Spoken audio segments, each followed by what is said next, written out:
you're in, right? Are you in?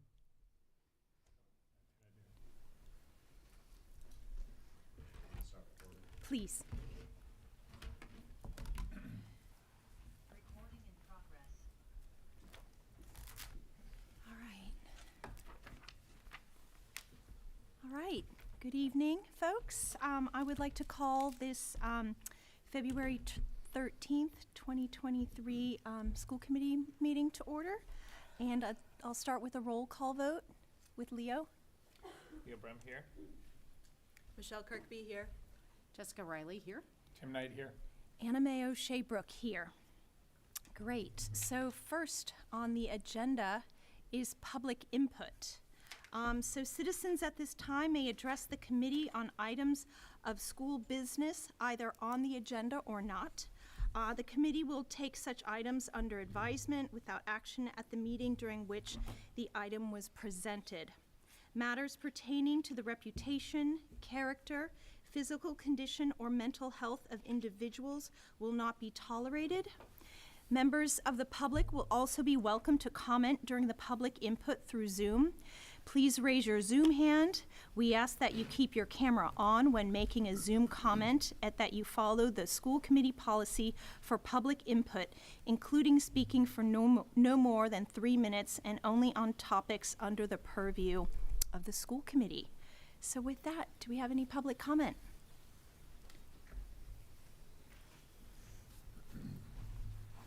Hi, my name is Colleen Tierney.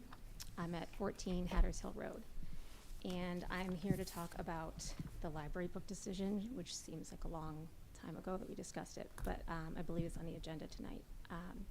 First, I want to say that I appreciate the decision to remove Flamer from the middle school, and I'd like to explain why I appealed Dr. Marston's decision to retain Flamer and All Boys Aren't Blue in the high school library.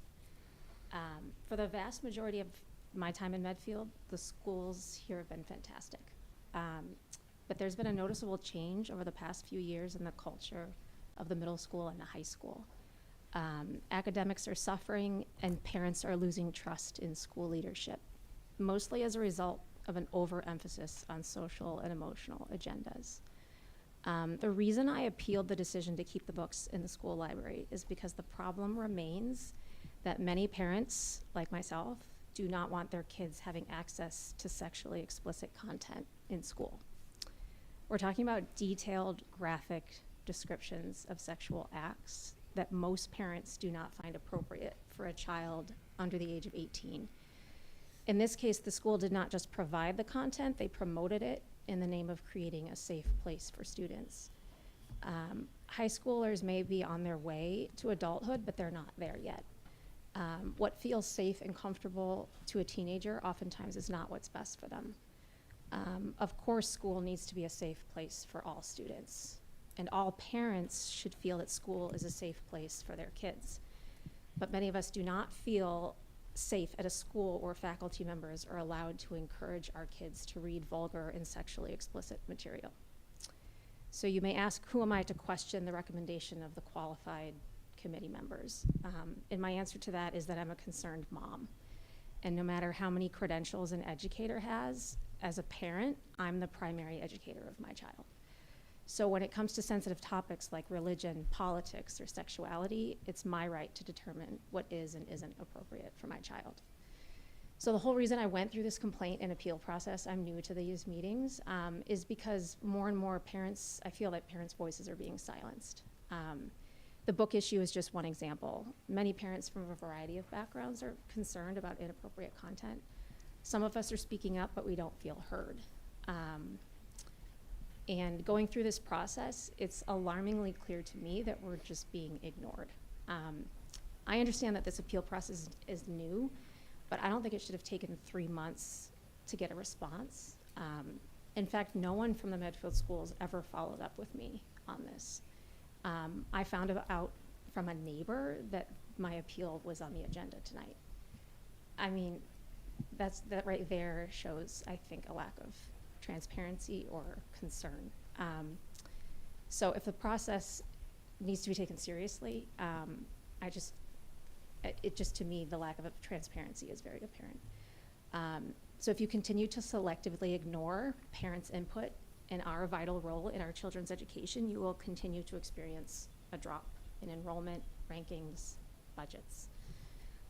In closing, I'm actually not asking that you simply remove the books from the high school library. It is clear that there are a number of parents who feel strongly that the books should stay. I realize that a large group of parents disagree with me, and I have to respect that. That is why in my appeal I proposed a compromise, which is to keep the books in the library, but have them be checked out with parental consent. That way, the parents that wish to safeguard their children from the content in question can do so, and those that wish for their children to have access to the books still do. So, thank you. Thank you.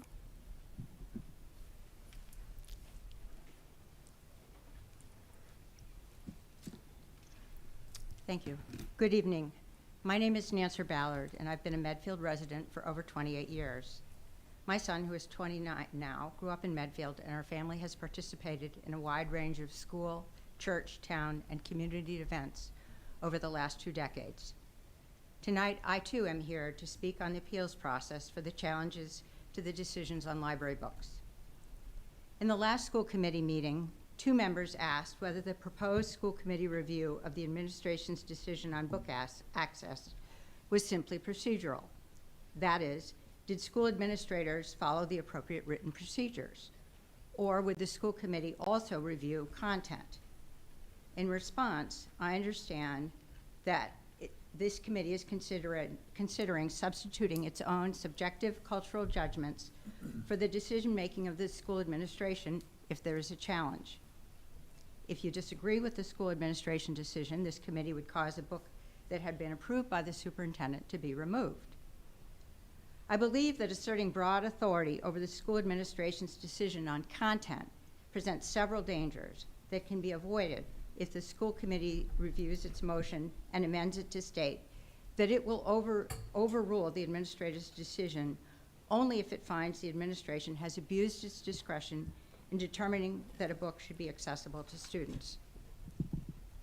The addition of an abuse of discretion standard pays respect to the professional expertise and ongoing daily direct experience that our school's faculty and administrators have with children and young adults, with school curricula, and with the many ways in which the school serves a wide variety of students with different needs, strengths, and vulnerabilities. This standard is used across the country by appeal boards and courts of appeals reviewing factual determinations made by a lower fact-finding body that has firsthand knowledge of evidence and circumstances.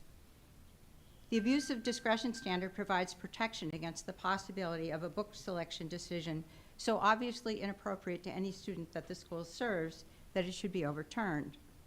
But at the same time, it also decreases the possibility that the school committee and its members will receive numerous book access challenges by people seeking a second opinion to one they didn't like. Such challenges could consume large amounts of school committee member time and could potentially lead to decision-making that's biased in favor of expediency rather than rigorously considering the rights of all students and the school's mission.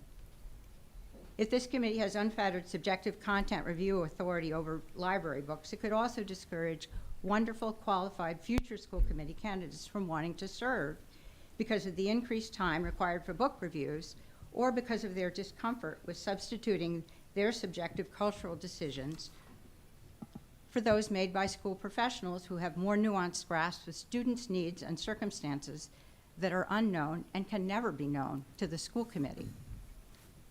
Books offer readers a window into thoughts and feelings that are not visible to the outside world.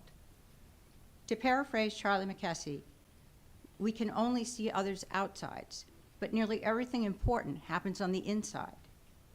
By shining a light on others' thoughts and feelings and motivations, books can provide comfort and hope to kids who feel alone or different from their peers or family members or a dominant culture or subculture. Books also play an important role in helping us to understand others' different experiences and circumstances and promote empathy and understanding. I respectfully request that this committee's review of content challenges be modified to include an abuse of discretion so that the school administration's decision be upheld unless this committee finds their decision so unsupportable that it constitutes an abuse of discretion, taking into account the decision maker's expertise and knowledge of the wide range of students served and the mission of our schools. Thank you. Thank you.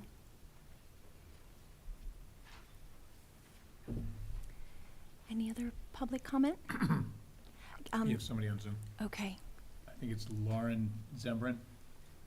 I'm on mute on there. okay. So you- Lauren, do you mind popping Lauren over, and if she could please put her camera on?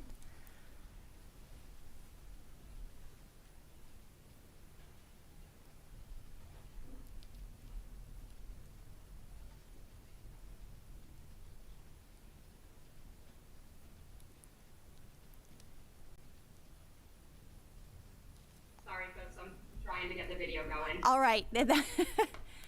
Unable to start video, that's the message I'm getting here.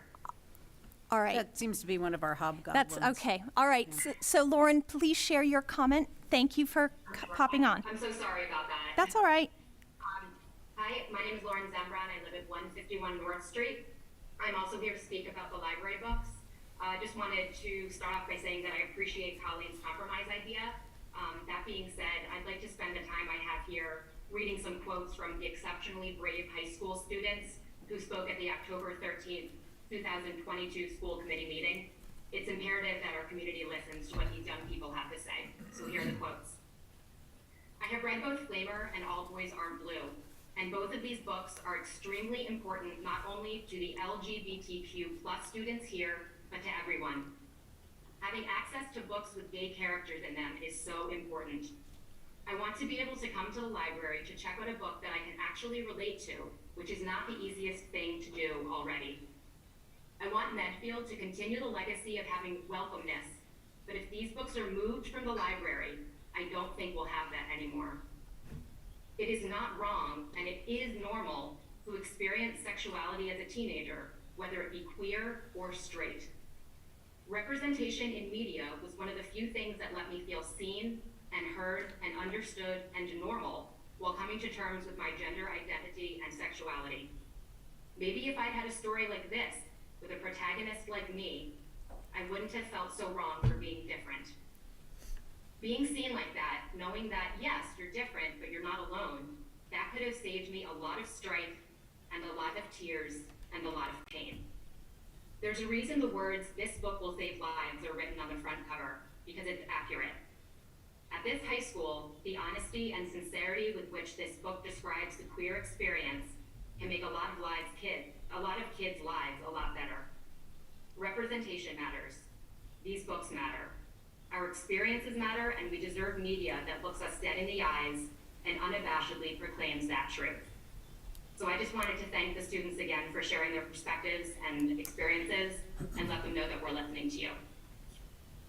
Thank you, Lauren. Are there any others? Let me make sure. Nobody else on Zoom. Okay. No, go ahead. I'm Chris McHugh-Potts, and my topic is just a little bit different, but it actually ties in, segues into a little bit to the whole book situation. I think some of you may know, I've been very involved with the schools for a very long time, and I'm always waiting for the Metro West Adolescent Health Survey results to come out and to be discussed at school committee meetings. And I so applaud the team in the school district that works on those results, analyzes them when they come in the summer, and then tries to get them out. I will say, though, that if we believe that social emotional learning is a priority for our district, it's a shame that we didn't have a presentation on these results back in the fall. We get these results in the summer, and based on feedback from Metro West Adolescent Health Foundation, most districts actually do their presentations in the fall. We are very late in the game with getting these out. And I think if, at one point the school committee had an annual calendar where it would plug in different things that it would talk about that would come up year after year. Somehow that calendar fell by the wayside, which is a shame. It should be something that would be good to revive. But I think it's really important that we do the Metro West Adolescent Health Survey results along with the vocal results that come out from MCAS and do them together in one presentation at the beginning of the school year, as close to the beginning of the school year as possible. So when these discussions about books, other social emotional issues come up during the district, we have this as baseline information so that people are all sort of, in essence, starting from the same foundation. So that would just be my suggestion for next year. Thanks. Thank you, Chris. Anyone else online or anyone else here? Okay. Thank you. Now for our consent agenda portion, the approval of the minutes of regular session on January 26, 2023. Do we have a motion to approve those minutes? So moved. So moved by Jess Riley. Second? Second, Tim. Second, Tim. All in favor? Aye. Aye. Okay, great. Thank you. New business, Medfield High School Student Advisory. Who would like to go up first? Tess? Hi, Great. Tess.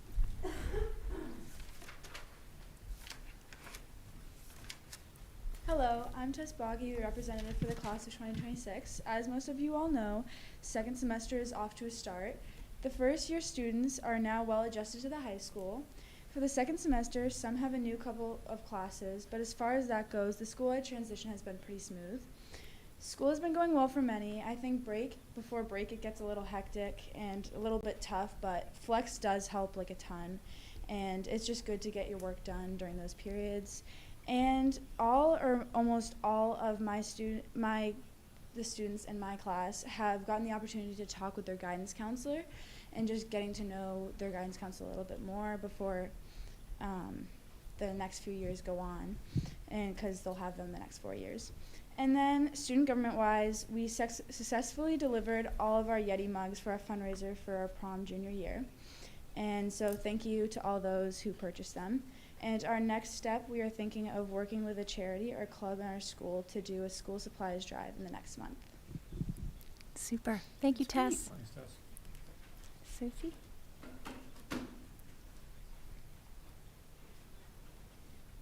Hi, I'm Sophie Sheila, and I'm the representative for the class of 2025.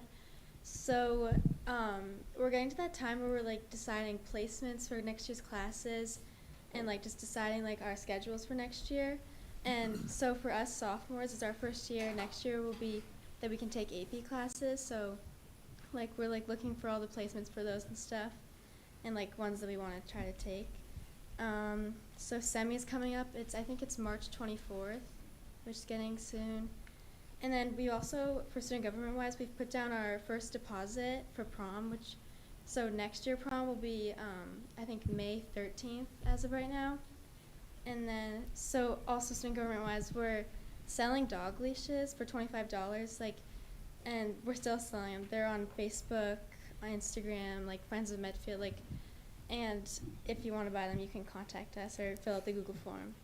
But I think that's really, we're adjusting well to the second term, our different classes, semester-wise. Yeah. Beautiful. Thank you. Thanks, Sophie. There's Catherine. Hello. Hi. How are you? Well, you. I'm Catherine. I'm the representative for the junior class. Junior year is going so far so good. Not too many updates from the last time we came, but it's definitely a bit overwhelming during the winter months per usual. Like Tess said, it's always hectic during the week before break, but in just a few more days it's going to be worth it. Everyone's future plans are definitely starting to come up, whether it's college or a gap year and whatnot. Guidance counselors are definitely starting to bring it up, and the conversation is definitely happening. So student government for us is also planning prom. That's great to hear that you guys put down your first deposit. It's going to be May 5th this spring, and we're definitely taking a break of fundraisers. We're brainstorming fun ideas like the theme and decorations, so that's a lot of fun. And winter sports are definitely wrapping up as well, and seasons were super successful. We have 2 TVL champions, which are boys hockey and girls basketball, which is super exciting. Super. Thanks, Catherine. Thank you.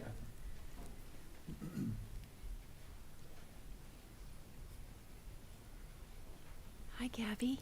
Hello. I'm Gabby. I'm the senior rep to school committee. Basically same thing, everything for the seniors. I was just going to mention applications are pretty much wrapped up, so it's a huge stress off everybody's plate. Everybody's just kind of waiting now, waiting to hear back. Some kids have committed places, but there's a lot still figuring that stuff out. The school's done a really good job kind of stressing on like reducing senioritis, I guess, going into second semester. So that's been a huge thing. We do have senior privileges coming up at the end of February. So one thing student government did was we talked to Mr. Parga and had it moved a little bit earlier. So we have like 2 more extra weeks of having senior privileges. Same thing with the winter sports. We're going into playoffs, which is really good. Almost every team has made it. So we're looking like really excited for the next couple weeks with that kind of stuff. And then school-wise, everything's been pretty normal. I mean, last week I'm on the Mandarin National Honor Society. We hosted an event in the library, and we had for Chinese New Year celebration, and we had some like the middle school Mandarin students come up and kind of like we hosted everything with like a bunch of traditional event. Like we had some dancers, some activities, different stuff going on. So just to kind of promote continuing Mandarin into high school. So lots of fun stuff going on at the high school, and then everything just going into third term. Things are kind of, we had a peak with a lot of tests and exams, that kind of stuff, but now as we are going farther into the term, everything's kind of winding down, going to break, so it's doing good so far. Madam Chair, may I make a quick question? Sure. And this is just one of those things that so have you been hearing about a range of experiences post-graduation different than perhaps kind of like everybody going to college? Like, do you feel like you've been hearing more about that? Leo, you're in trouble. No, have you been hearing that there's like a wider range of experiences people are thinking of having after school? Have you been hearing after, like where are you September 30th of Pretty 2020? much everyone I know has been applying. I mean, I haven't heard of many people like going to trades or anything like that. I haven't heard Like anything gap much years else. or any of that Yeah, kind of they definitely like left that as an option open to us. Like the guidance counselors were very open about like having other options other than college, but everything I've heard has been college so far.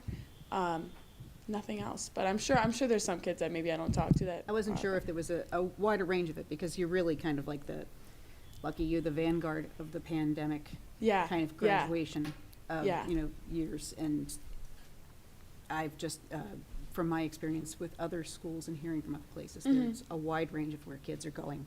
Yeah, I have heard there's been a lot more almost competition going into schools this year, because there's a lot of kids that had been taking gap years that are now applying Trying now, to because get like in, less of the pandemic is affecting them. So I have heard like there's a lot more applicants to schools, which is causing more competition, which has been a worry, but I'm sure everyone will end up somewhere. So We'll always find a way to make you worry just a little bit more. It's Hey, Gabby, do you mind College and sharing, capitalism. for those folks who haven't had seniors yet, what are senior privileges? yeah, sorry. No, that's all right. They changed them a little bit last year with the whole new flex schedule, because it used to be that you could leave during lunch, I guess, before pandemic and everything, because they had a longer lunch period. But with the new schedule, it's 2 days out of the 8-day rotation. You can sign out. They have a lot of restrictions. Like, they do a really good job. You have to earn your senior privileges, so you can't have like a certain number of absences. You can't have more than 2 tardies. So they're very strict about that. So if you have your senior privileges and you've earned them, you can sign out for the flex period and then just be back by the end of it and come back in. So it's just kind of a chance to leave the school. But I know they wait until the end of February because they want to be careful with weather. Like, they don't want to do it during the winter because like snow possibilities. So we wanted to get them moved up earlier, but they were very strict about making sure no weather issues. Super. Thank you. Of course. Thank you. I had one other. Oh, sorry. What's the current definition of senioritis? It Oh. changed much. I guess they tried to kind of warn us away from it by telling us a lot of like the horror stories of kids that maybe gave up their second semester and then got into some trouble with their schools, both disciplinary and like grades wise. So We have a lot of kids doing senior projects this year too. yeah, I mean, a lot. more than years I know past. it's hard because if you have like a lot of APs on your schedule, you can't miss those classes. So I know like most of the kids in a lot of APs aren't able to do them, but a lot of my friends have taken up the opportunity and they're doing some really cool stuff. So really Yay. excited to see what they do. Super. Yeah. Thank you. Of course. And Jess, to your question, class of 2022, we had just under 3% do gap years, Mhm. which is a lot more than we've Which is a lot more than had we've in the ever done past. before, yeah. So I don't know what this class is going to be, but I'm a huge proponent. Oh, Do we As am I. kind of survey what they do during the gap year? I'm just out of yeah, our curiosity. guidance counselors, I mean, I've talked to Eric That's a good Ornberg question, I'm a sure. lot. Yeah. And I know I'm that just curious. individually, they take real responsibility for their kids as they kind of go. Yeah. You know, if they're heading to college or, you know, that they're looking at different plans, I know that they definitely follow kids I know after there's graduation. some great opportunities in the Yeah. gap year these days. So. Super. All right, thank you. So now we're going to do the Metro West Adolescent Health Survey. Thank you, students. Thank you so much. Appreciate it.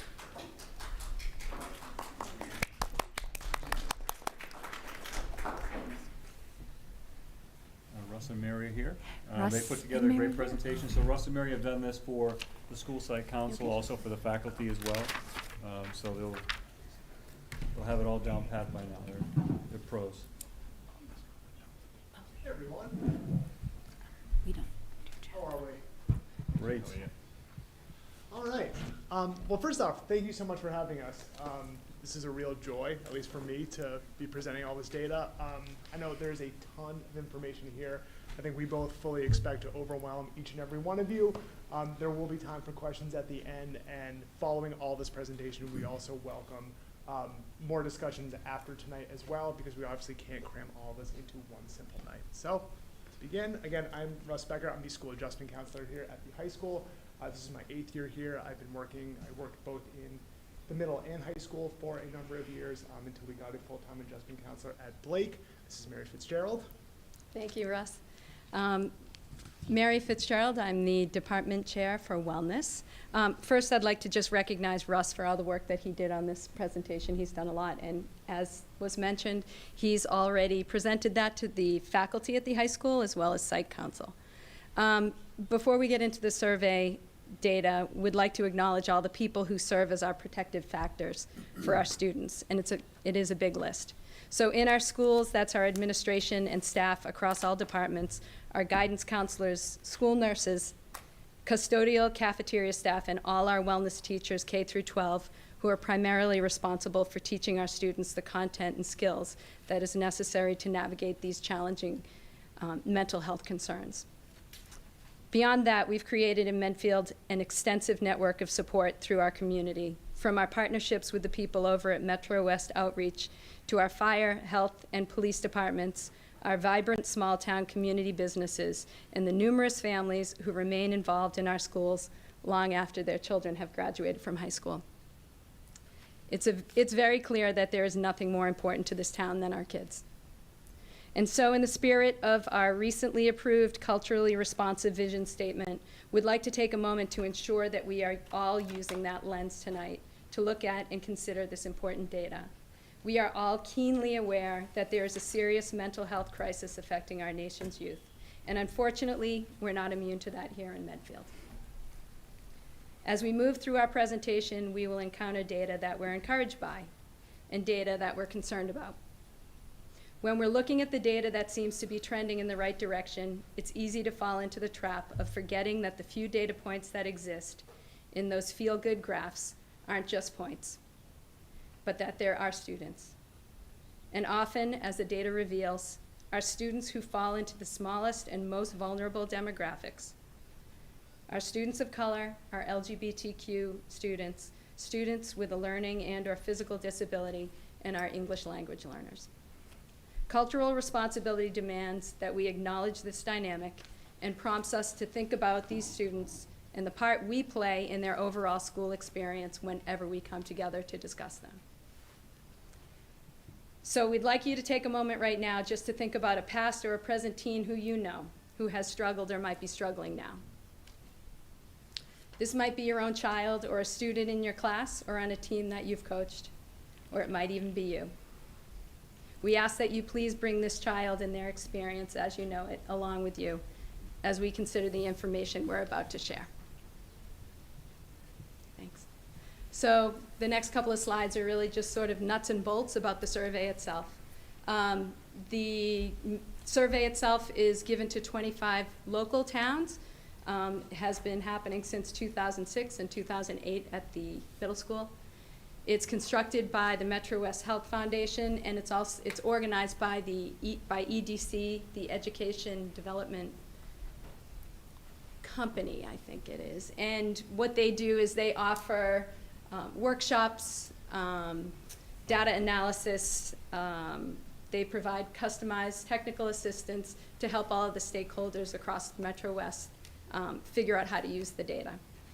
As a matter of fact, we have a meeting tomorrow with them coordinating mental health supports within the schools and community partners. So the survey topics that students are asked to respond to, there are 11, you can see them on the screen, 11 different topics. At the high school and at the middle school, we have 10. We don't survey students on sexual behaviors at the middle school. In terms of Medfield's response, the survey was taken in 2021 at Blake and the high school on the same day. First time it was taken on the computer. So before that, it was pencil and paper. 653 students at the high school and 514 at the middle school. Shows we had strong participation rates, which gives us good confidence in that data. You can see that students were, through their families, were able to opt out if they wanted, and some 5 and 18 families decided to do that for their students. Families were also allowed the opportunity to come in and preview all of the questions for both surveys, and 2 families took advantage of that opportunity at the middle school. Students were also told the day of the survey that they could decide to opt out on their own before or during the survey. So that's pretty much it. So as you can see, between, I think it was 87% and 94% between those 2 schools, that's a great number of people who took this survey.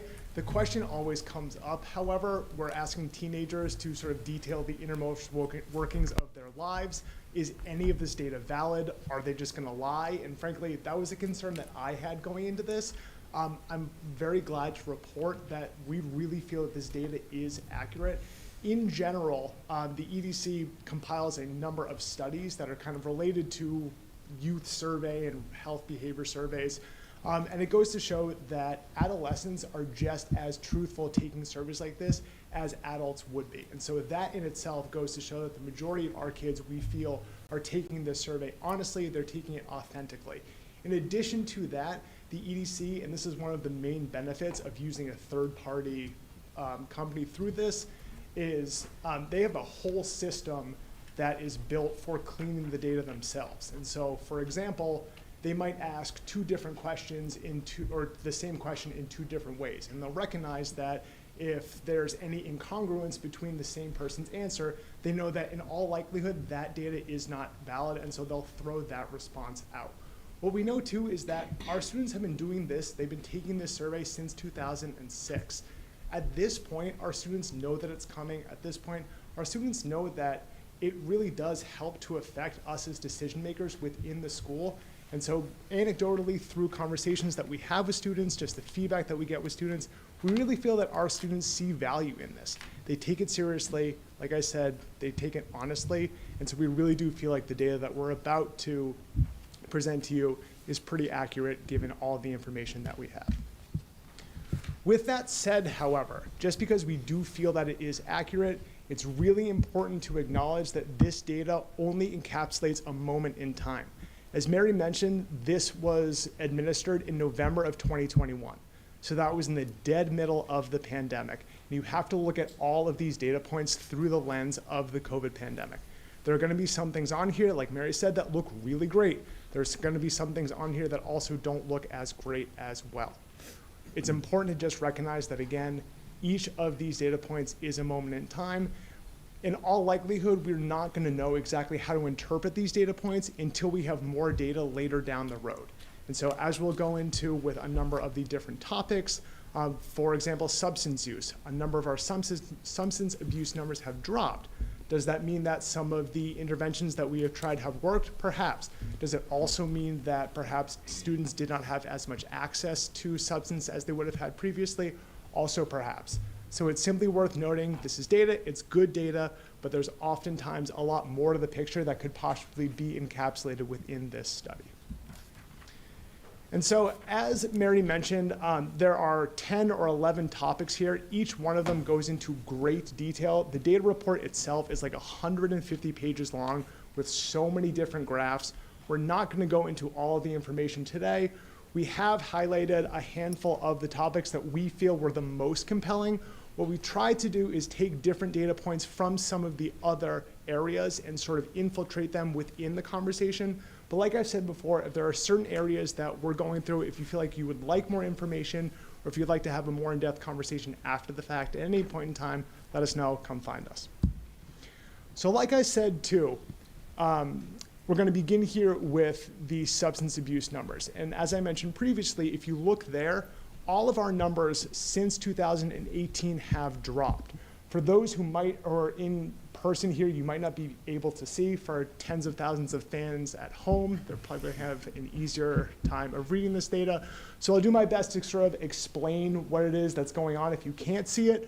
But up here, you can see cigarette use, vaping use, alcohol, and marijuana.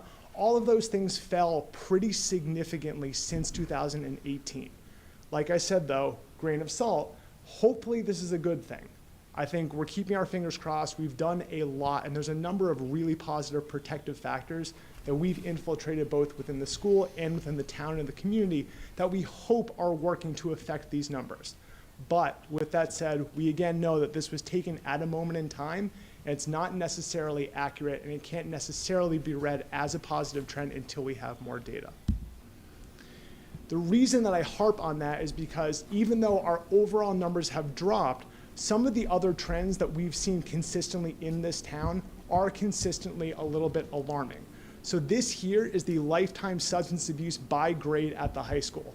So perhaps this isn't surprising to many, but as our kids get older, their usage numbers go up. That I think is pretty commonplace across many high schools. I think when people think about their own journeys, perhaps that might mirror their own journey as well.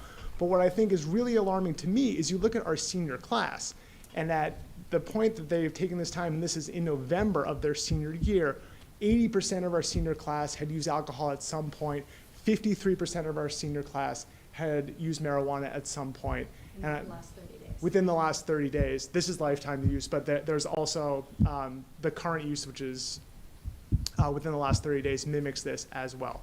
And so what we see again is that the overall numbers might be dropping, but we know that this is clearly a larger discussion, and there's probably a little more going on here that needs continued attention.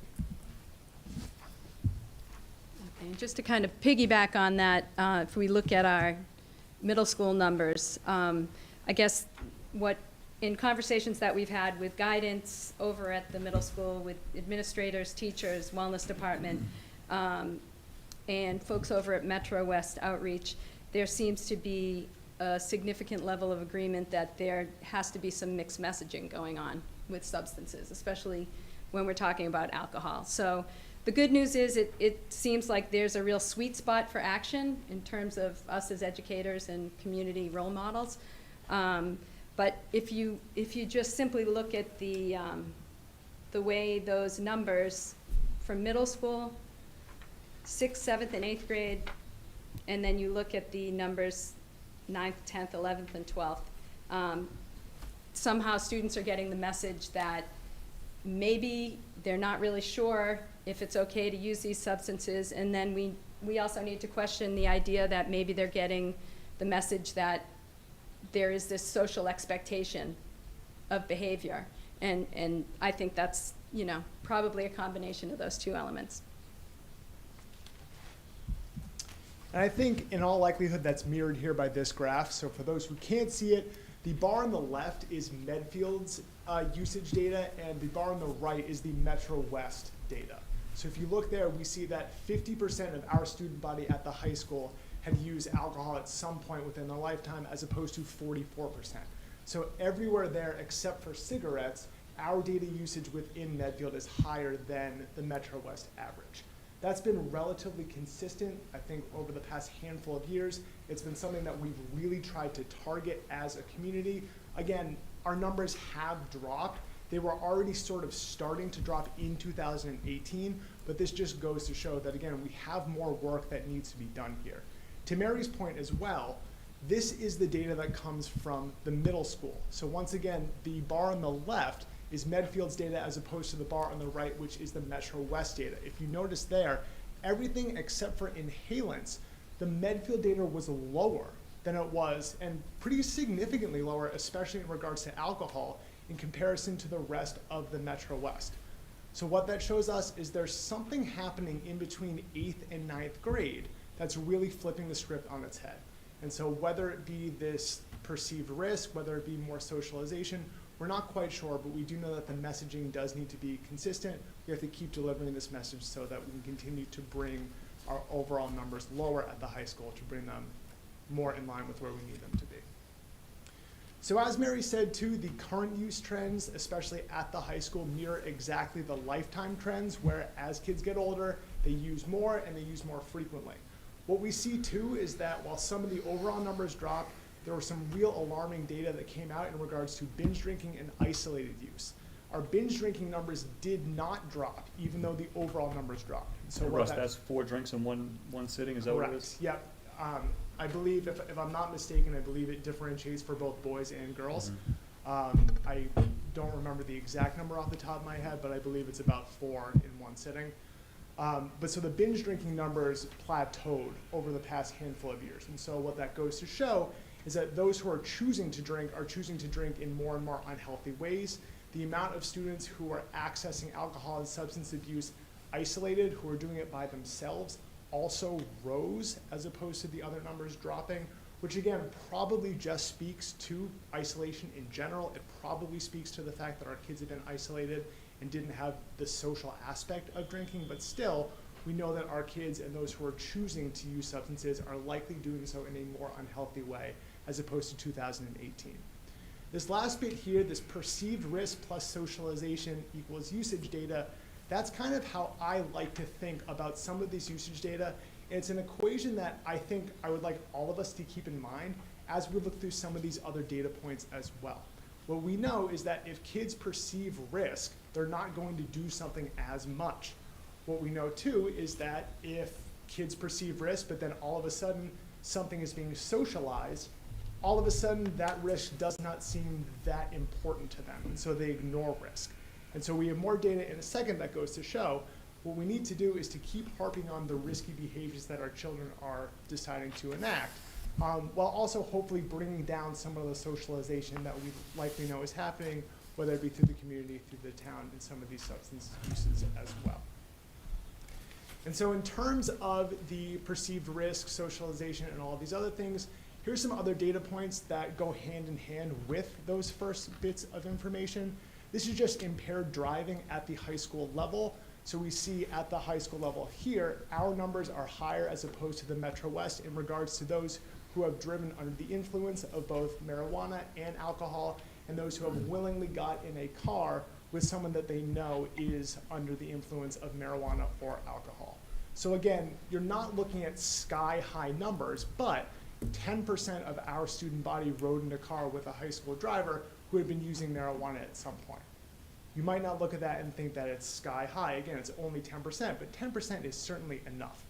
And so that just speaks to, again, our kids are not perceiving the risk that they should and are likely making unsafe and unhealthy choices as a result. So Russ, you remember this was a question that we gave feedback to Metro West about, because it never said high school kid before, it just said got into a car with someone who had been drinking. So we had conversations, we were looking at the data. Would kids say, that's my parents leaving Noon Hill or something, right? So that would be a yes, they put in there. So we wanted to differentiate between parents, which we thought was some of the issue as we looked at those numbers in years past. And Metro West, we gave them that feedback, and they did change it for this particular survey. So. Yep, and I think that's a great point too, that just goes to show the great work that EDC does. On the off years, they look critically at the survey, and they take feedback, and they really do try to pump out a different and a more accurate survey year after year, which to me just speaks to the validity of the whole process. So like I said, going back to that equation of perceived use and socialization, this to me speaks exactly to that equation. For those who can't read, this is the vaping numbers that have happened in town since 2014. So if you remember, in 2014, and I remember being as an educator existing here, the conversations that we were having with kids around vaping was, it was the safe alternative to smoking. Kids didn't think there was any risk involved. Kids could access it seemingly out of nowhere. And so what we saw as a result is the usage skyrocketed simply because they didn't see much risk in it. This top line here, that gray one, is the perceived use. So we see in 2014, 2016, under 50% of our student body thought that vaping was risky at all. Obviously, that number has skyrocketed to over 80%. And so as a result, that second number there, that's the vaping number as well. We see that has plummeted. And we know both current use and lifetime use has plummeted as well. So it just, again, highlights the fact that if our kids are perceiving risk, the likelihood is they're not going to do these things, or they're going to do them with much less frequency. And so it just harps on the fact, again, we need to keep having these conversations and just keep this on the forefront of our mind, regardless of whether or not some of these data points appear positive. So it's not all doom and gloom here. Moving on to another section here, we don't want to touch on this all that much because the trends here have been pretty consistent over time. In terms of violence, in terms of bullying, in terms of cyberbullying, our kids create a very respectful atmosphere here within Medfield, and especially in comparison to many of the other Metro West towns. So in general, our bullying numbers have been pretty stagnant. They were relatively high in around 2008, 2010. We've done a lot of initiatives. I feel like statewide there have been a lot of initiatives. Bullying has been a pretty significant topic of concern. And we see that a lot of our numbers have dropped, which also does speak to me that if and when some of these instances happen, they're probably being dealt with in a way that is effective, in a way that is efficient, and likely does cut down on the amount of repeat bullying. And this is Blake, I believe, correct? Yeah. So, It's Blake, but it says 9 to 12, which is my mistake. So just to be aware, when we're looking at this data, another thing that we need to take into account is this is reports of bullying within the past 12 months. So a certain percentage of our students who decided not to come back onto campus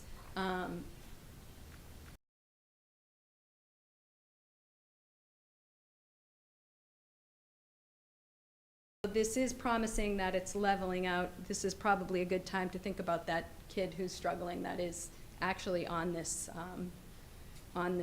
graph, and sort of take a pulse and wonder if you think about those numbers any differently. So like I said before, again, our kids, especially in comparison to the Metro West, they do feel safe, they do feel respected, they do feel seen, which I think as a result is existing in slightly lowering bullying numbers for our kids in comparison to the Metro West. So moving on to mental health, I think we all sort of know the COVID pandemic has really made things significantly challenging for many of us. We've all likely seen reports, we've all likely seen data at some point in time that speaks to this, especially in regards to the adolescent experience. For better or worse, our data mirrors much of the same. At the high school, 31% of our student body at that time reported their life being very stressful.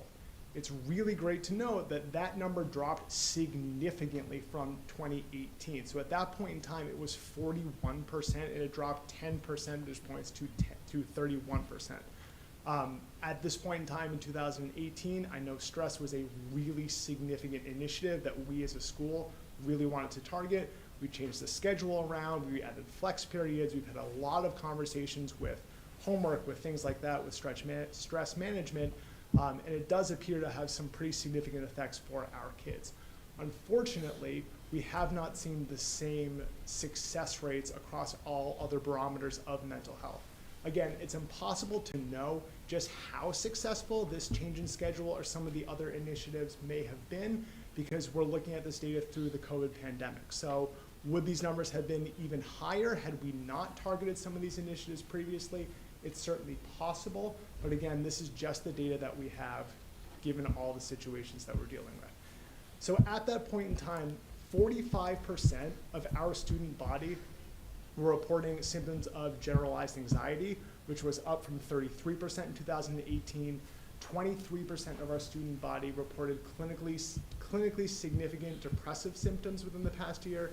18% of our student body had engaged in self-injurious behavior over the past year, so whether it be cutting, whether it be burning, intentional bruising.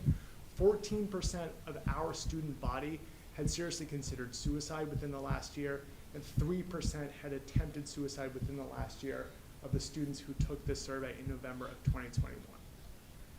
So again, these numbers are jarring, they're shocking, but to me it just speaks to the fact that we do need to keep having this conversation. I do like to highlight the fact that this 3% of attempted suicide, it has plateaued over the past handful of years. While these other numbers are really alarming, I do really think that, and I think there's a lot of data that we'll go into in a second that does go to show that despite the fact that our kids are struggling, they do feel supported, whether it be within school, whether it be at home and within this community. And so we know that our kids are struggling, but we know that they're accessing support and they're certainly trying to. Are there enough supports out there? Is it possible to completely mitigate this problem? And in all likelihood, no. But I do feel really strongly that the work that many of us in this room, many of us in this town have done over the past handful of years has been really successful. It's just really hard out there. It's been really hard for adolescents especially. So in regards to this data, in regards to this conversation, to me, and granted I'm biased, I'm a mental health professional, but this is some of the most important things that I think we can take away from this and continue to keep on the forefront of our mind. Sorry, Russ? Yes. So that last data point there, does that meet up with what you folks are actually seeing in the schools? So these are students reporting versus what the office is hearing. Correct. And all the other stuff you're not hearing. So do they kind of line up, or I would is this say more so. than what you've? Yeah, I would say so. Obviously, you can't reach everybody, but I think, I mean, just speaking personally, I think my numbers of the students who I've gotten to know clinically have significantly increased within the conversations that I've had with many other people. I feel like the severity of the issues that we're seeing be reported within school have significantly increased, and just the frequency has increased too. So, you know, if I were to really calculate the numbers, I would think it's probably in line with this. I would just say that looking through this, while these are obviously jarring numbers, I wouldn't say they were necessarily surprising. What we know too is that a lot of this information disproportionately affects a handful of subcategories within our student body as well. So this breakdown is by gender. So the left bar there are females within the high school, the right are males. So you can see there's a significant disparity, and we know that girls in our high school are struggling at really disproportionately high rates. That's been the case for a handful of years, but as is the result of many of the things that have happened over the past handful of years, those numbers have skyrocketed as well. So at this point in time, we had over 60% of our girls within this building in November were currently experiencing symptoms of generalized anxiety. And of course, all of these things run concurrently with one another, so the likelihood is if somebody's going to be experiencing anxiety, they very well may be experiencing symptoms of depression, might be at a higher risk to develop some of these things later down the line as well. Yeah, Jess? Can I ask, do you, when they're looking at the data between, first of all, are they asking to identify gender or sex? Like when we're asking these questions of kids, are we asking about identified gender, or are we asking about? So I can talk a little bit about that. That's a quick question. I want to send us around the rabbit hole. When we did look at that slide, we recognized that it's not inclusive. So I did reach out to EDC to ask them how they handled that, and the non-binary and transgender students show up in a different graph, a different section. But that is, to Jeff's point, that is a space where they're taking feedback and they're looking to find a way to make the slides and the representation more inclusive moving forward. And then I wanted to just talk a little bit about the socialization of language for between kids who are kind of socially raised, kind of in that kind of female, like, do you know the language for what a generalized anxiety symptom is. You know, it could be that our young men, our boys are having significant generalized anxiety, but do not have the words to put on those feelings. You know, so how are those questions kind of identified? 'Cause Sure. it can't be completely true that we have twice as many young women who are anxious. I would suspect that there's probably a socialization part to that. So I will. It's a great point, and I'm glad that you brought it up. It defines the symptoms pretty well within the questions, and so again, I forget exactly. I also live in a but- household full of boys, and Yes. they're like, That's a, you know, that's a like- great question to bring back to EDC. Yeah. But I do know, but within the question, it does outline like symptoms, and it gives, have you experienced this? Have you experienced this? Have you experienced this? And are they linked to the DSM Yes. criteria? Yep. And kind of what is their, you know, like, are they looking at like if you have one symptom, is that included as well as if you have 5 No, so within that? So what's so, their kind of matrix there? I don't want to get too It into the wasn't a nitty quiz, gritty. really. That I do know that they base it off of the DSM, and it's essentially if you have X amount of these symptoms as indicated by your answers, therefore you are So that's experiencing how they're symptoms of parsing it. generalized Okay. anxiety. Great. But I do think that that's a great question, and I do think in general the likelihood is just there's less discourse between the boys as opposed to the girls. But in regards to this data, I do think that, and especially just anecdotally from what I'm seeing, I do think it's disproportionately affecting our girls, probably to this degree. Okay, So, thank you. of course. Do you have this data that's next to the Metro West averages? Like, how does this because this is a pretty disturbing slide, I guess, in that sense, right? Or just our boys are starting to stress, which I can't believe is the case, but maybe that is the case, and if that is the case, you know, why, you know, are there some, do we go into the whys at all, or do we have some ideas on why? And how does this line up with the rest of the survey from Metro West? Yeah. As far as the whys, I think we would probably have to dedicate about 7 more school committee meetings to just discuss the whys. Sold. You name it. I think there are a ton of different theoretical reasons as to why girls of all ages are being disproportionately affected in all of these number of ways. I think just here, our girls experience a significant degree of pressure. I think there's a real competitive nature that I think does disproportionately affect some of our girls. There could be any number of reasons, but I do think that this is mirrored throughout the Metro West. In terms of and the country. I don't know the exact numbers as to, is it, 58% of Yeah, so Metro West, because but Midway, only 35%, 25%, or, yeah. no. Yeah. So that I can say with relative assurance that this disparity to a relative degree is pretty common both Metro West and just across the United States as well. Thank you. Of course. Right, and so I won't go too much into this. The statistics are here and they're available on the report, but the numbers that we're seeing at Blake are mirroring what we're seeing at the high school with a smaller percentage of the student body. And it is interesting to think that in terms of the language that could be part of the questioning, we have students who are answering from 6th grade through 12th grade. So that difference in terms of their maturity and still seeing the same sort of numbers. So here are the Blake numbers. And when you compare, if you're specifically looking at the anxiety numbers, that's more than double what we're seeing with the boys. And these, especially when you're talking about the 6th graders, they're barely middle schoolers. They're just 5th graders in a couple of months. And so to see that, it is very striking. Moving on to other student data, this is where they are housing the non-binary and transgender numbers related to these symptoms, and you can see they're also striking, even more difficult to see. So these numbers are also represent a really small portion of our student body.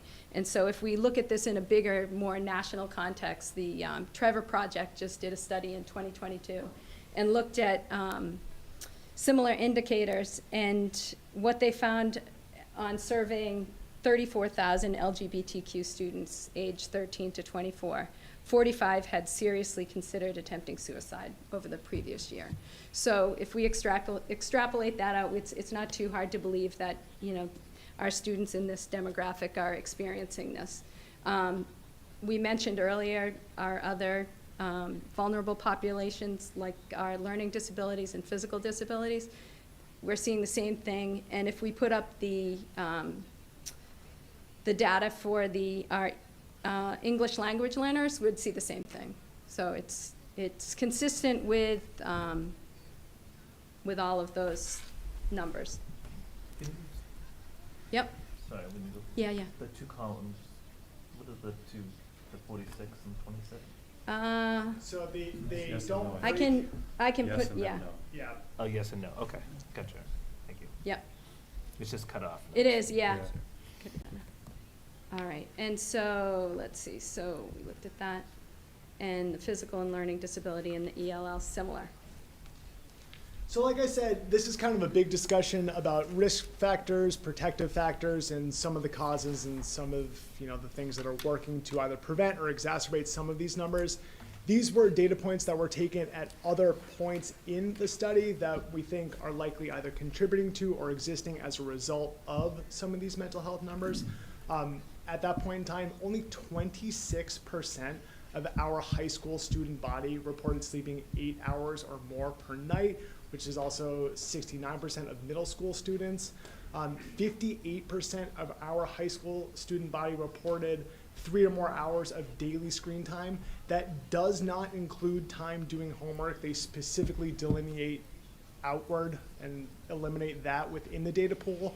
So that is just 3 hours on social media, 3 hours on gaming, 3 hours on your device doing something not school related. That was also up from 36% in 2018, in all likelihood existing as a result of the pandemic, perhaps virtual learning and just more of a reliance on phones. What we see too is that our kids are experiencing a lot of connectivity through social media as well. So what we've noticed is happening is that our kids are feeling more connected via social media than they are in person, and they're relying on that more and more and more, and it's leading to less healthy, less consistent relationships and a lot of feelings of isolation and loneliness as a result. So this just speaks to that as well. Many of our students since 2018 just expressed feeling like they didn't have as many people to talk to, they didn't have a good social group, they didn't have a whole lot of supports within their life, and those feelings of loneliness rose as a result. Again, looking through the purview of COVID, I don't think this should surprise many people, but in all likelihood, this does contribute to the mental health data. This is just Blake result as well, and again, it mirrors pretty much the exact same story. So I think after viewing all of that information, to me, I think it's kind of time to just sort of pause and think and extrapolate that data and personify it a little bit onto the community at large. Anime, you asked a great question about whether or not, like, I thought that this data was accurate. Personally, I think it is, because I know many of these stories and I know many of these kids who might be struggling, but frankly, I've been here, like I said, for 8 years, and I would walk through the high school and you would never know that our numbers are that high. I don't know if that's a Medfield thing. I don't know if it's a Metro West thing. I don't know if it's just a commonality in general now, but I do feel as if a lot of our kids and a lot of just this community does not openly wear their hearts on their sleeve. And frankly, I'm as bad as anybody, but to me, that's kind of why this conversation is so important, because the data feels very incongruous within Medfield. And I think all of us, especially as educators, and I spoke to the high school staff, all of us can probably think of like the 1 or 2 kids where we think, you know, this data probably speaks to their journey. But then when you really think about the amount of kids that are existing within this building, within this district, we know that there's a lot more kids who we might not be applying this data to. And so we have to be having these conversations. We have to be asking the hard questions. We have to be uncomfortable with our kids to, again, make sure that these numbers continue to go down and to make sure that our kids are getting the access to the support that we know that they need. So with that said, I freaked you out. I know, I apologize, but there is hope. There is positivity and optimism coming our way. So those numbers are alarming. They are certainly not where we want them to be, but a lot of data does go to show that what we're doing has been effective for any number of reasons. So like I said, this is the data on the left. That's Medfield as opposed to the Metro West on the right. And while our numbers are certainly high, they are actually lower than a number of other towns in the area, especially when it comes to depressive symptoms, especially when it comes to suicidal ideation. And so we've spent a lot of time highlighting the mental health needs of our students over the past almost decade at this point. And what we know is that our kids do feel supported. It just goes to show that times are tough and things have been very hard out there for all of us, maybe especially adolescents. And so to me, that's why the numbers are so high, not necessarily as a result of something that we are not doing here, but clearly I think we could all be doing more. Yes. No, but Russ, that said, and obviously the pandemic lens, I mean, I can remember being in an MCAT meeting like 4 or 5 years ago before the pandemic, and the pharmacist from CVS talking to us about the fact that they run out of anxiety medicine every month. Right. And they run out before the end of the month, every month. And it's specifically CVS and Medfield. Yeah, that's because what I'm saying. if you Yeah, look CVS and around, Medfield, absolutely. So I and mean, I they, think it's you know, something that, you know, we've talked about it, you know, in our district, and we've had community conversations as well with different speakers, but the pandemic just illuminated even more, I think. But Yeah. this is not a new issue for us. So. Yeah, no, I think you're right. And I think what we're seeing too is that this is more of a common conversation and people are willing or wanting support and they're having trouble finding support. I think it's tough to get access to therapists. It's tough to access to psychiatrists at this point in time. The waiting lists are long. And so I'll talk Even about with this. Interface, like before the pandemic, if you called Interface, you'd get in within a day or two. Now that's within a week or two, if you're lucky. You know, it's just there's not enough people out there that, you know, for people to go see. You know, there's not enough providers in this area. Yeah, no, it's true. It's certainly true. So this too, this is just the disparity between the Metro West and Medfield at Blake. We see that we're in fact doing an even better job in comparison to the Metro West there across all of the mental health barometers. So once again, it's just a little bit of optimism in regards to the mental health data, but regardless, it is still a very challenging conversation and one that we need to obviously continue to discuss. In entering into the sexual behaviors category, this is another one that much of the data was relatively in line with where it's been in the past. I do want to just sort of bring back into discussion this idea about perceived risk and socialization, because I think that equation does apply here as well. Perhaps not much of a surprise, but the degree of sexual intercourse and the degree of sexual behavior fell a little bit since 2018, in all likelihood because our kids were just not being as social. I was going to say, that can't possibly be a data point that would be accurate at this point within in all this period of likelihood, time. no. Yeah. But one of the things that I found interesting is the use of condoms over the last time that our students had intercourse fell pretty significantly from 2018 until 2021. To me, that's where this idea of perceived risk comes back into the equation. Frankly, I don't know where or why that data point exists. I think that this is something that continues to be covered within the wellness curriculum. For whatever reason, I think that our kids are not perceiving that as being a risky behavior as much as they were previously, hence that behavior and that choice fell. So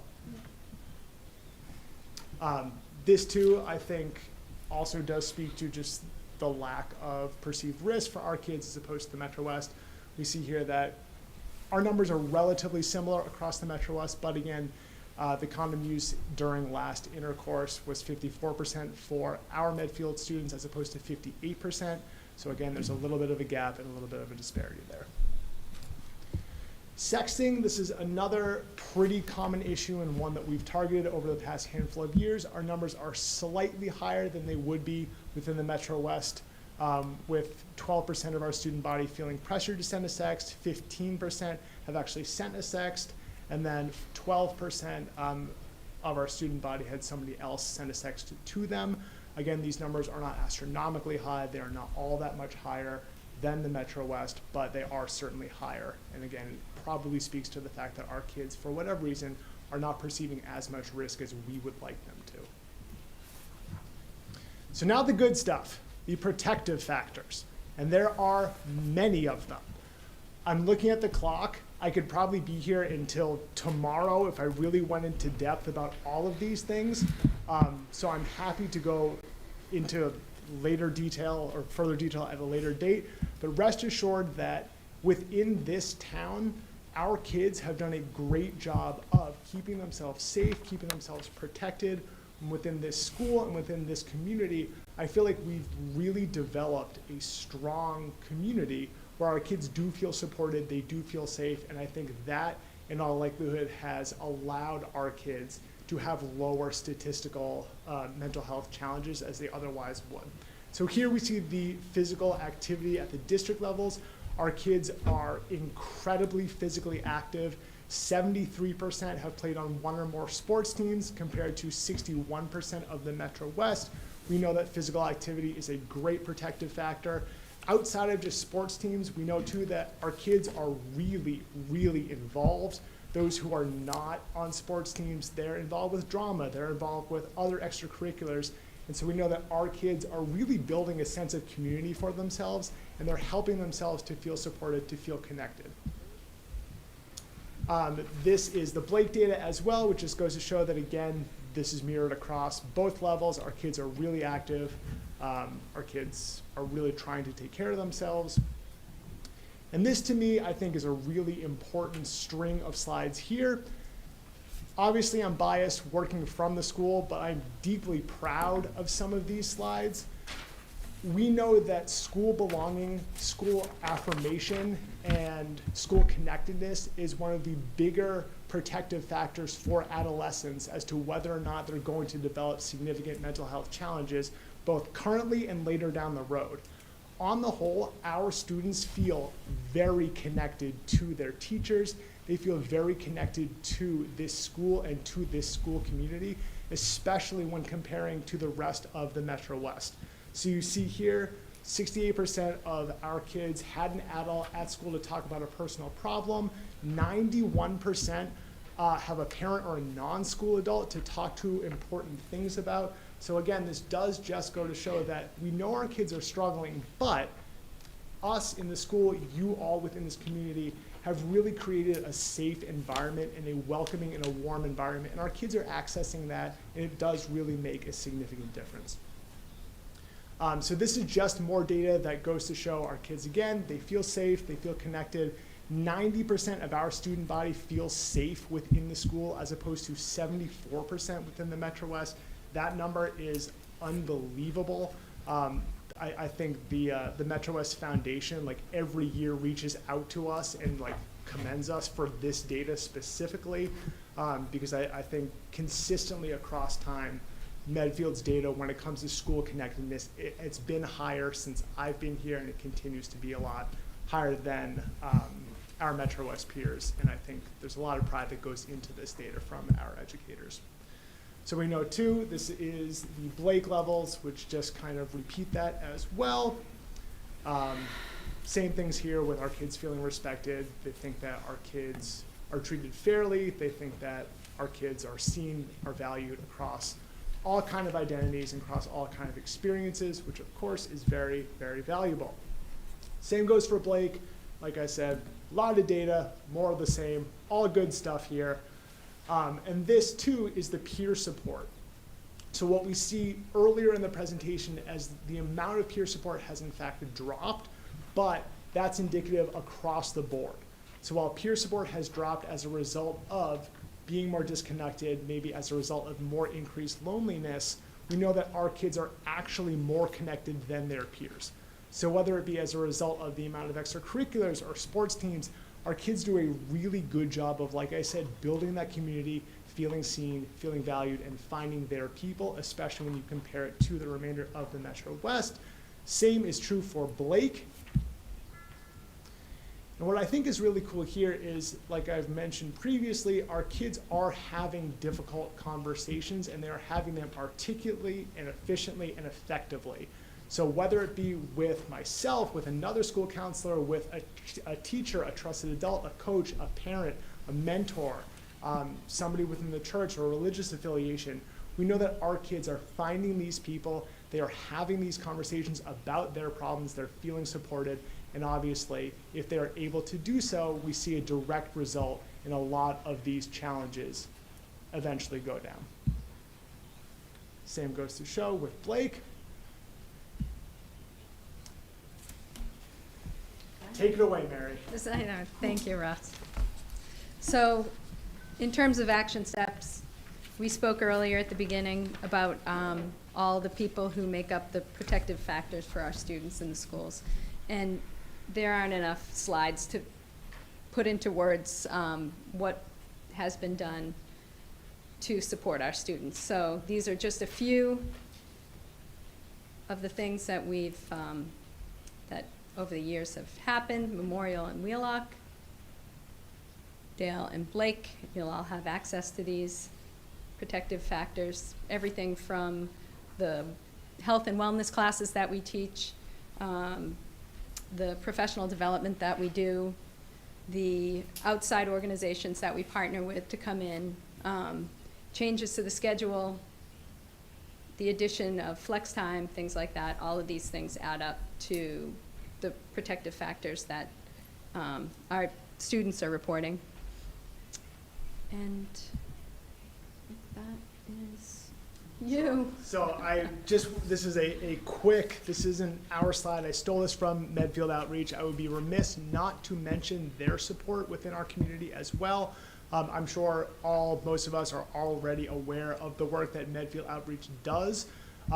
We have built a really great partnership with them, and I think the work that they've done in regards to substance abuse, in regards to mental health within this town has been tremendous and incredibly necessary.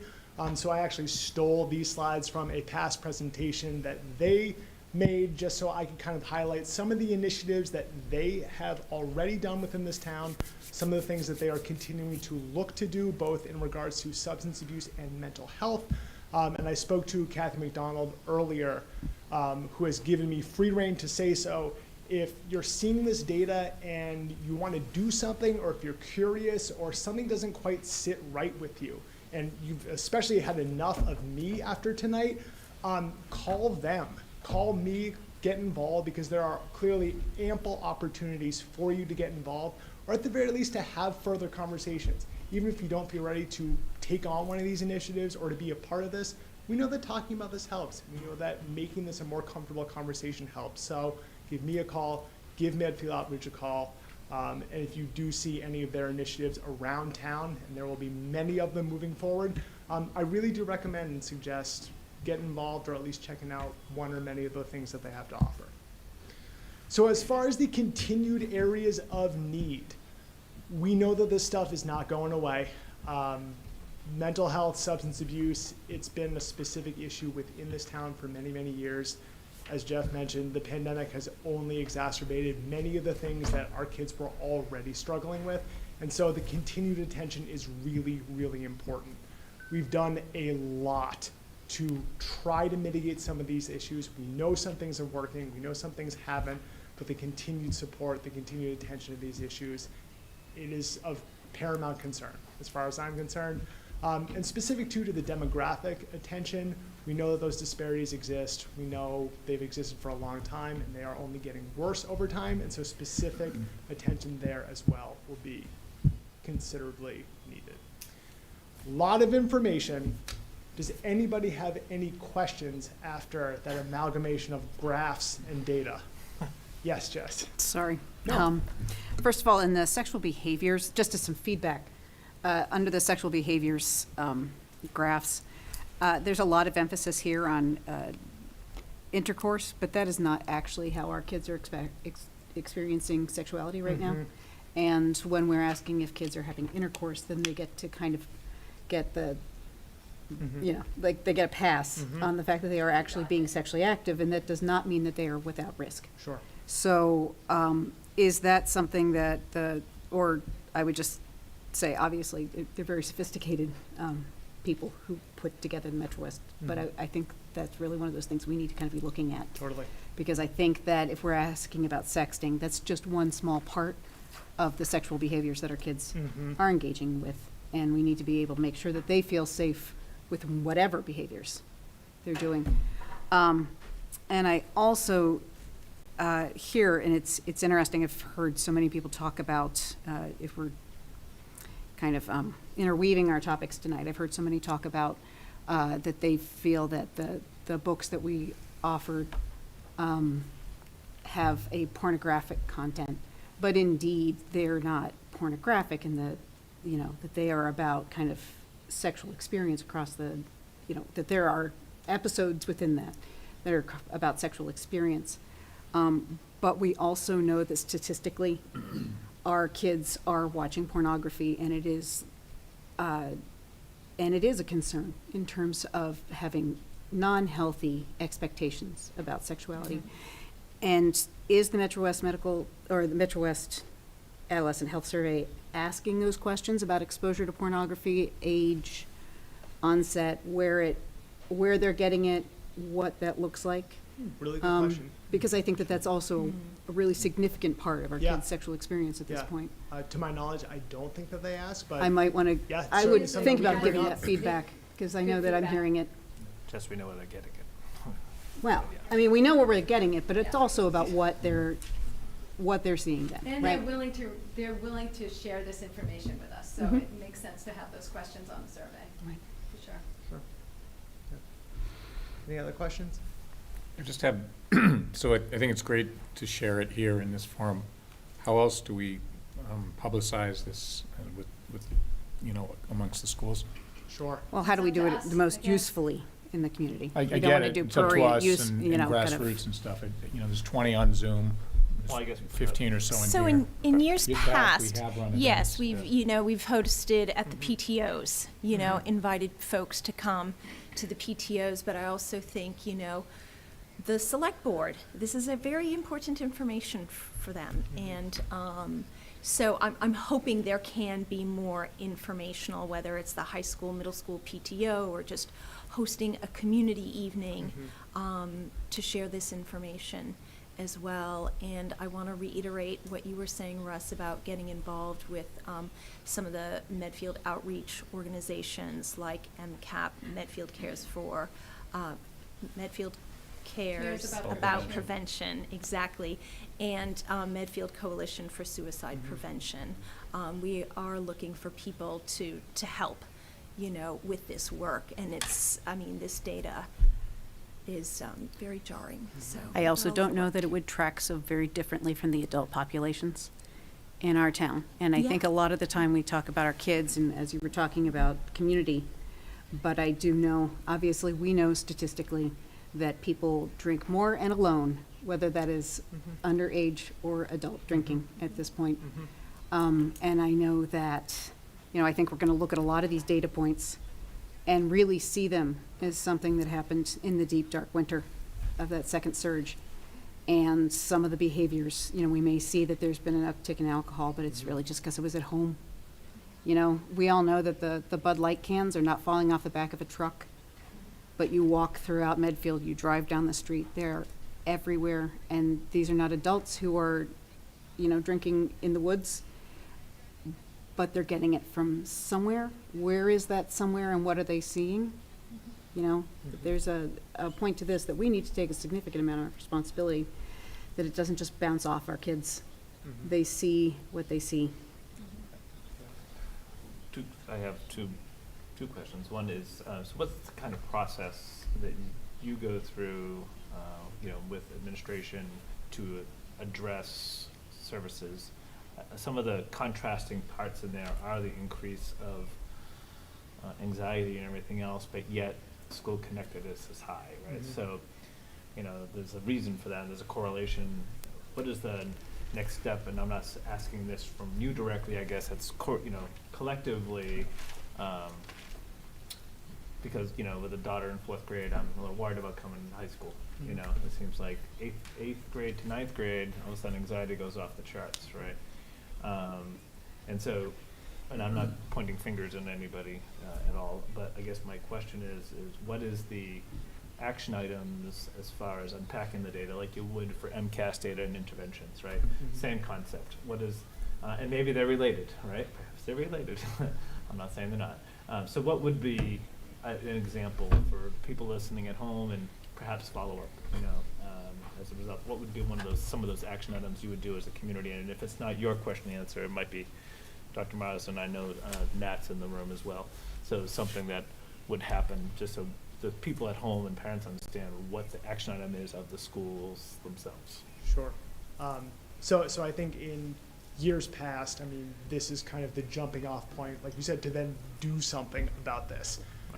Over the remainder, Mary and I have sort of brainstormed, like, okay, so what do we do as educators here in our position? How do we get this data out to the community, and then how do we do something in addition to as far as initiatives are concerned?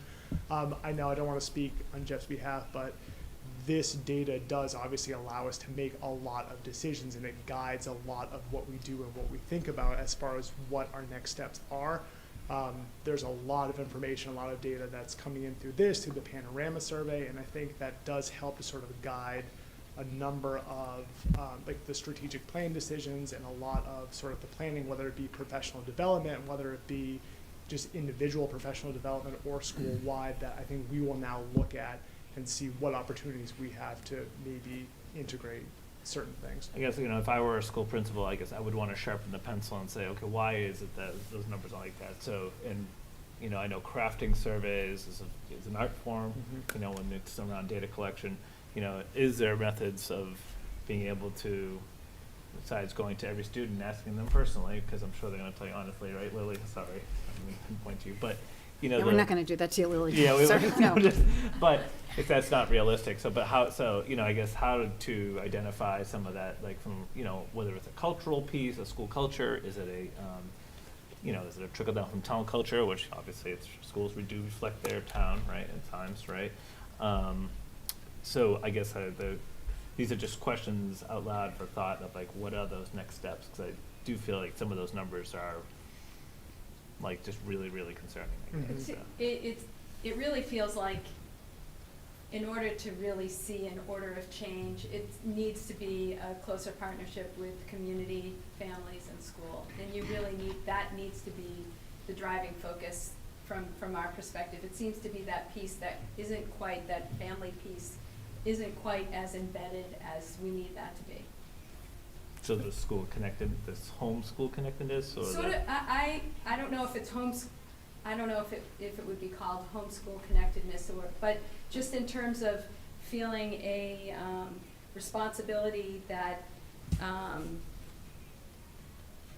in terms of the trust in school and what we're doing in school, and really families really wanting to be a partner in that, and so us. Common language. Yes, all of that, gotcha. all of that. So that the same message is happening, because it's, if it's a language, a couple times we brought that up in terms of language, and maybe that, finding some more common ground there would be. I think it'll be interesting on the next survey too, just as a kind of, again, a language and a community use. I have anecdotally seen socially that people are integrating THC products of both adults and kids, and no longer thinking about it so much as marijuana or vaping marijuana, but it's really become kind of a chemical kind of name and kind of more normalized. How's that tracking within our adult and kid population? And again, how much crossover and how much access is there to products that, a developing adolescent brain really should not be getting near, when, potentially an adult brain could handle it, depending on how they're, again, with Perceived alcohol or risk anything and else. Mixed messages. Right. I always think there's different terms. I always think of it like the three legs of the stool, right? The student, the parent, the administration. We all hear about the mental health crisis post-pandemic. I love some of the things like the McLean work and some of those webinars we've seen, I think are phenomenal. This is really a great opportunity for engagement, though. These are our kids. This is what our kids are telling us. You know, and as we get that panorama data back, this is what our parents are telling us, which is inconsistent with what the kids are. You know, so I just think maybe towards the spring, there's a bigger outreach, and I know we're constantly doing it, but bringing parents to this, you know, maybe it's to the. I like Anna May's idea of, I think that, you know, this is more of a community-wide, you know, initiative more than anything, and, you know, just having a specific night for this is probably a good idea. Yeah, I agree. Yeah, it could be a night, it could be the principals taking it on. I like Yes. PTO saying, you know, you don't, if the PTO's asking for it, hey, we'd love to get your input. And You early, know, too. They would, K to 12, but I think it is so hard to, you know, these are some of the biggest challenges we all hit. So I don't think it, but I find it, I'm pleased at least I was here and I got to see it, but I'm like, hey, this is really interesting data about our kids. And, you know, so how can we amplify the message and, you know, try to drive more engagement around it? I really look forward to seeing what it looks like the next time we bring back the data. It's tough because it is such an amazing trove of information. It takes a very long time to crunch it there. And then in order to make it useful, because that's actually what this is supposed to be, it's supposed to be useful within the schools and not necessarily kind of a set of data statistics so that we can say, oh, look, we're better here, we're worse there, we're better here, we're worse there. It's really about changing behavior and protecting our kids. But by necessity, there's a lag to that. And so you almost always feel like you're kind of chasing the tail of the tiger. Yeah. And by the time you get to what you've seen here, you know, It's a totally different animal. it's a completely different animal. And then when we look at the pandemic effects here, particularly in 2021, at that period of time, I think you're going to see, I don't know if it will be less or if it will just have exchanged data points, right? Like within the same, maybe alcohol will have gone down, but the new thing that came out will be higher. Who knows? But thank you. I'll just share an unpopular opinion. Please.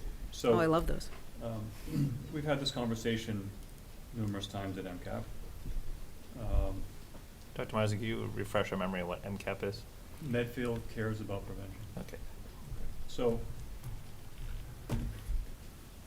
I think about when we had certain speakers come and talk to us about drinking and alcohol use in our community. And again, no judgment here. But the conversation we've had numerous times at MCAP is the culture of our community is work hard, play hard. Whether you're a high school kid or you're an adult.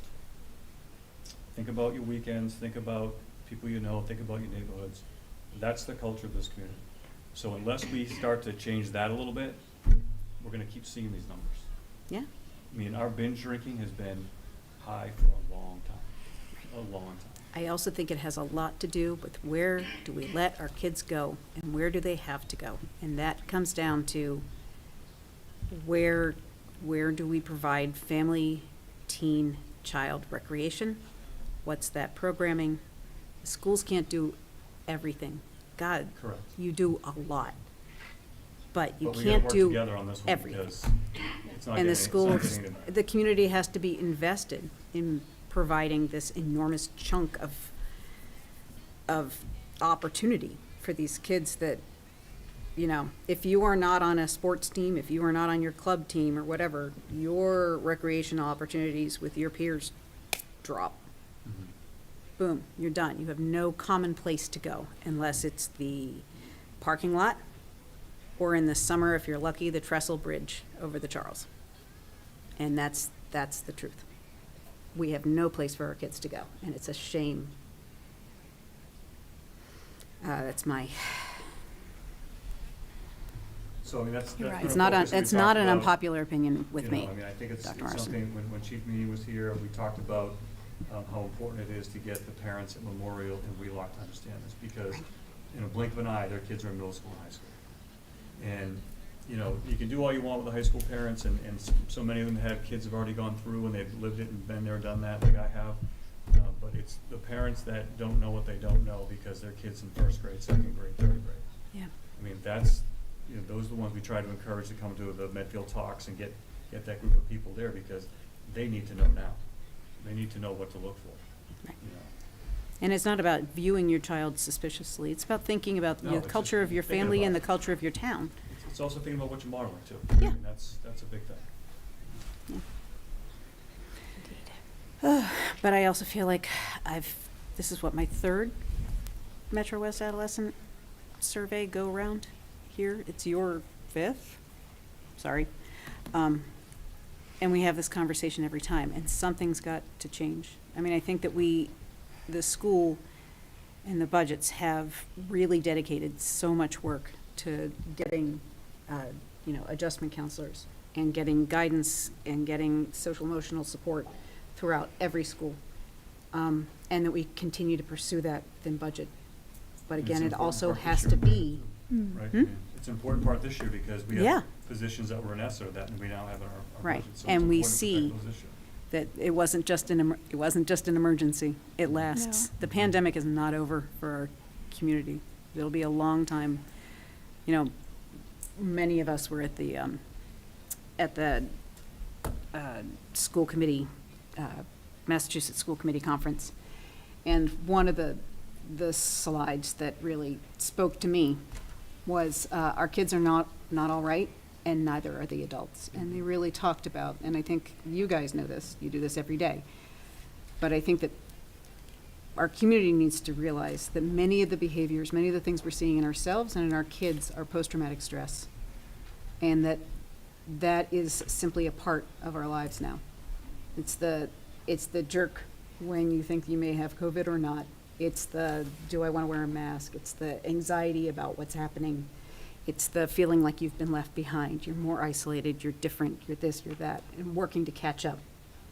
That just sets the bar that much higher for people in terms of anxiety and mental health needs. And we need to keep on incorporating that here. But, I feel like sometimes poor Kathy in Medfield Outreach is also dragging a sled with their teeth across mud, trying to get the services into the community that they need. So, I mean, the fact that Russ is the first school adjustment counselor at Medfield High School. which is Really insane. Insane to think about I that, mean, right? that's just In been, his first few years, he was doing both middle school and high school. right. Yeah, so. So on the only other comment, and I don't want to step, because I'm guessing you got that, but thank you so much for. Yeah, thank you so much. I mean, for all the work Yeah. you're doing along Thank the you, way. Thanks for having us, yeah. No, it's important work, Yeah. and I think, all of us, what's apparent, and has always been apparent, is that all of us really care about our kids. And, as jarring and as shocking as this is, I think what we're all hearing is this is just another opportunity to continue caring about our kids and figure out how to do it in a more efficient and an effective way. I think, a lot of the stuff that we have done, it works, and it goes to show, and our kids do feel cared for, but this is just further opportunity to figure out how to better support our kids across all different facets. So, I think, speak for Mary, we really appreciate being able to give this presentation. We're happy to take it on the road if you want us to speak to other people. But being able to be here to speak to you and to be able to do the work that we do day in and day out with kids, we obviously couldn't do it without your support, without the support of this community. So, feel really lucky to be here. Thank you. So Thank you. I Well look done. forward to a community evening with this to invite all. Okay, great. Thanks. Thank you so very much. much. Thank you. Thanks. And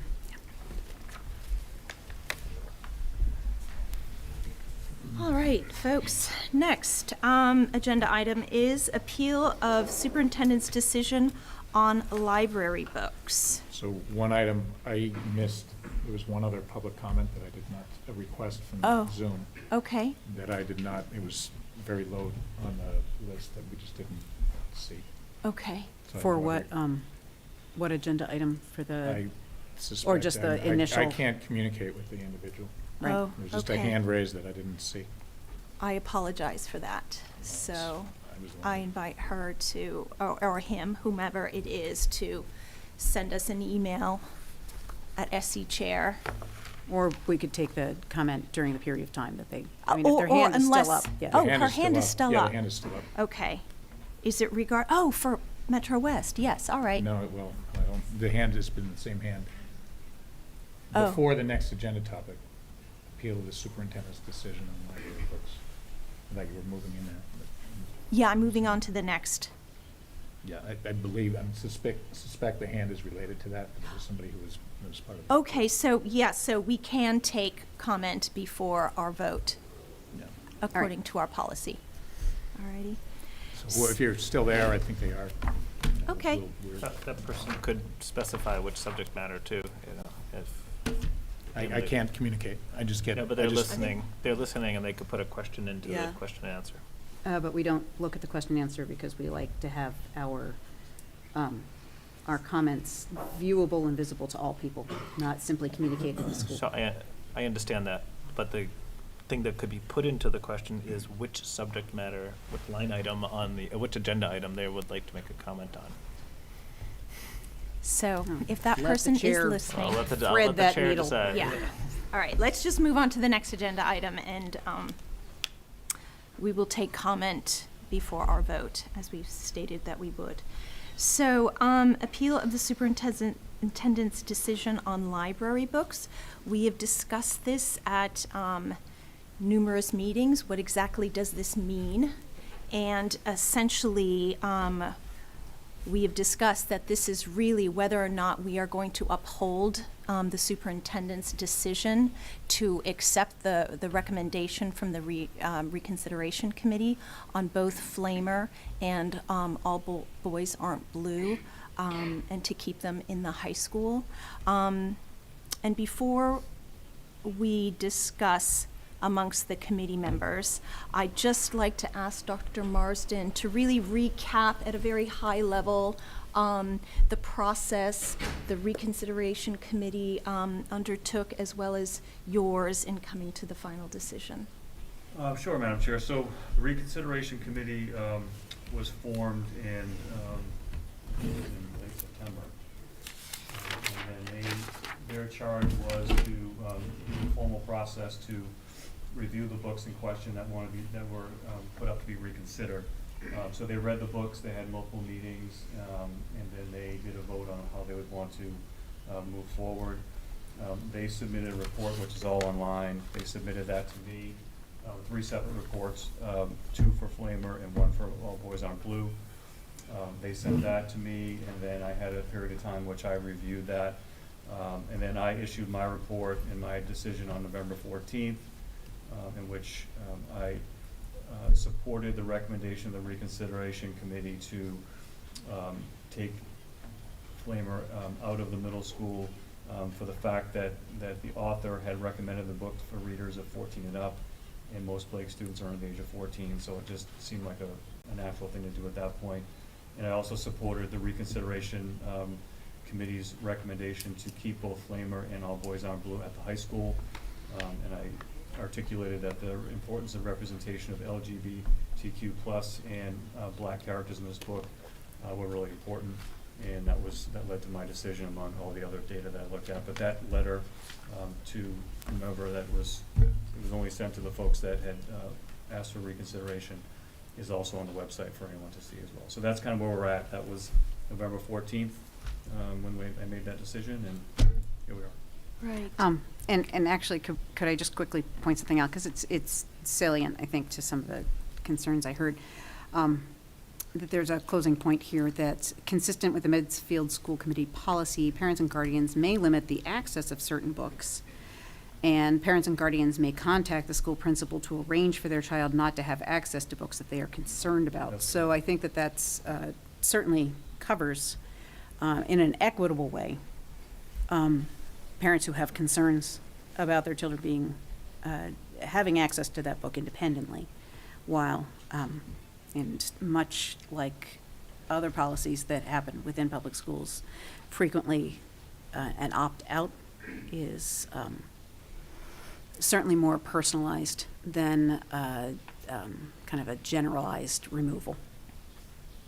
So All right, but I just wanted to make sure that people knew that it wasn't, that there was options. Yes, so I'd like to remind folks, you referenced a website, Dr. Marsden, so if you go onto medfield.net,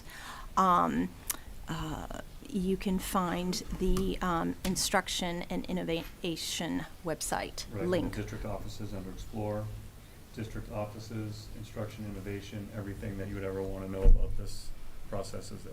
Right, and as board members of the school committee, we had discussed that the task at hand was, 1, to read the books, 2, to review the report by the reconsideration committee, 3, to read the superintendent's decision, that letter as dated on November 14th, and then any of the supporting documents and videos. So we had spent September 15th and October 13th listening to extended and important and valued input from people, from the community members and students. And so I am hoping that every school committee member has done so. And if there are any comments, I would love for folks to share. Well, I guess I'll start. So I read both books back in the fall. Reviewed them, reviewed what our surrounding districts have done, read up on them, obviously, on other research. And then, kind of reflecting on some of the comments earlier about the process of the advisory around, the curriculum review process and whatnot that we do have in place, where it puts, materials in question through the professionals that we do have in play, that we are in employ, that do content curation, that, with all the aspects of child psychology and growth, that they're living every day, bringing that professional perspective, to the decision-making process. I feel like we'd be amiss to rewrite the way, taking away that trust, into the system that we have put in place. So, so I'm going to recommend to uphold Dr. Marsden's decision. Thank you. We had many members of our community share written statements with lots of thought behind it, so I also have a written statement that I'd like to read. I read the books, I read the reports from the Reconsideration Committee, I read the superintendent's decision, I read the emails for and against the books, and I rewatched the portion of the school committee meetings where members of our community shared their thoughts, and listened to those incredibly powerful statements given by students once again.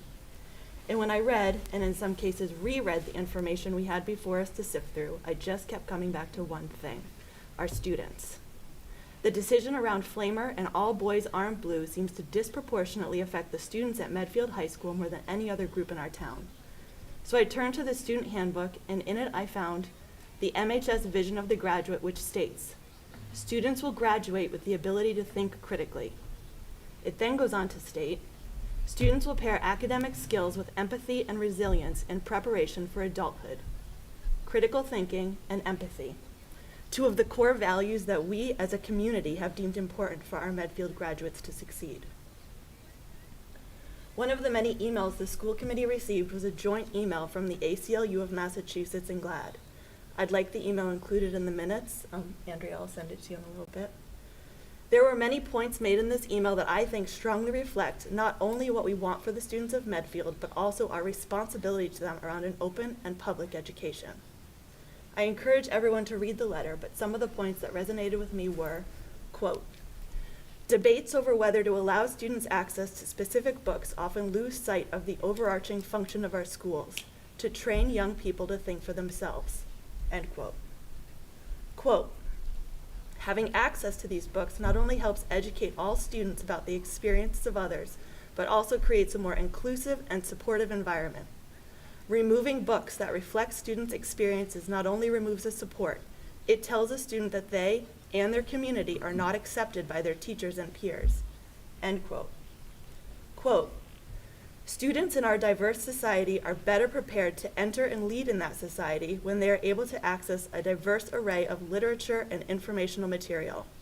By contrast, when school officials attempt to sanitize the learning space, they undermine students' ability to critically assess and understand the world around them and to form independent views.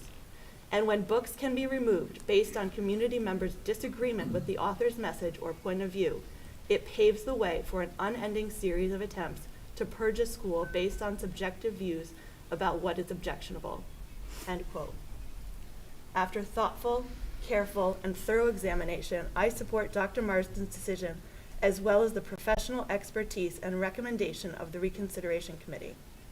Allowing students to read and access a wide range of literature, including books that may contain controversial ideas, helps to promote critical thinking, empathy, and intellectual growth.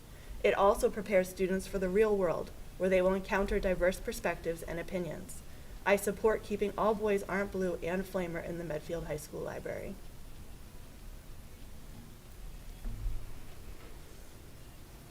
Thank you. Yeah, nicely put, Michelle. All right, so I did and have always considered this from a perspective of trust in our administration and in our teachers, and an understanding of self-perspective and awareness that I do not and never will have the full range or collective experience or expertise that the Reconsideration Committee has. So to vote to overturn or to put my own opinion, which I might actually come to a different opinion on some of this. I don't necessarily even know that I think that Flamer should have been removed from Blake, but that's not my decision to make. That is the decision of the experts in our schools, the people that we have empowered Dr. Marsden to hire, who we value and say we value, and we need to put our money kind of where our mouth is on that. And for me to decide that I would want a different decision because of any kind of personal preference, and seeing that these books are well within our policies around equity and expanding our kids' world, I would be making a political decision if I decided that I did not want to go with Dr. Marsden's decision and recommendation on this. And that, I think, is one of the most dangerous ideas that we are struggling with right now in our country. And I will not make that one of my last acts as a school committee member. I also actually do want to thank Ms. Ballard, who gave me the words for what it was I was kind of instinctively thinking, which is the abuse of discretion. I do not believe that there is any evidence here that there was an abuse of discretion within this. So my decision is that I would absolutely support this, our librarians, our content specialists, our SEL, while respecting that there are people who feel very strongly that they do not want their children to experience that book or books like it or within any topic, and that you have the ability to be able to say, I would like my child not to have access to that book unfettered without a discussion with you. I think that that is exactly what a school should do. So, thank you. Thank you. Yeah, my words are echo some of what folks have said, but overarching, I've looked at the content, read through them, looked at the process, reviewed, I was a very active listener when we discussed it in public and read through it, and I support the output of the committee and the recommendation of Dr. Marsden on this. That was the one thing I think, as Jess wrapped it up too, I do think it we all have different opinions on some of the content and what I want, my kids at certain ages reading that. And I was relieved that we do have, a process that we may probably want to make sure people understand how to contact a principal and, make sure we can operationalize that so that parents, whether it's their rights or their influences, are considered if they disagree. All right.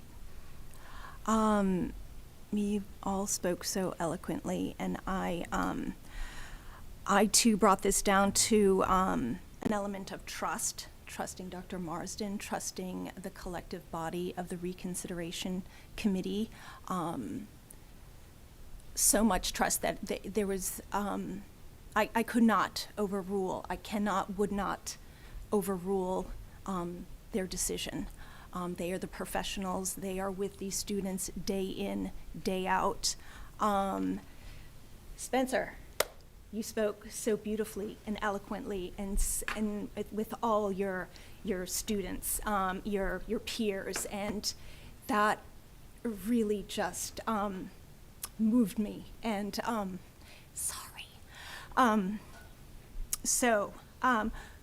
Who am I? Yes, we are elected officials representing the community, but we also have to trust our administrators, listen to the voices of our students, and also encourage parents, if they are unhappy with this decision, to invoke that policy that we do have, where parents may limit the access to certain books for their students. So I do support the decision of Dr. Marsden and the Reconsideration Committee. But before we put this to a formal vote, I do want to invite anyone who would like to speak right now, because folks are able to. And if somebody has a raised hand. There is one raised hand. Okay. Who is it? Kaylin Caskey. Kaylin. Owen, do you mind bringing Kaylin over?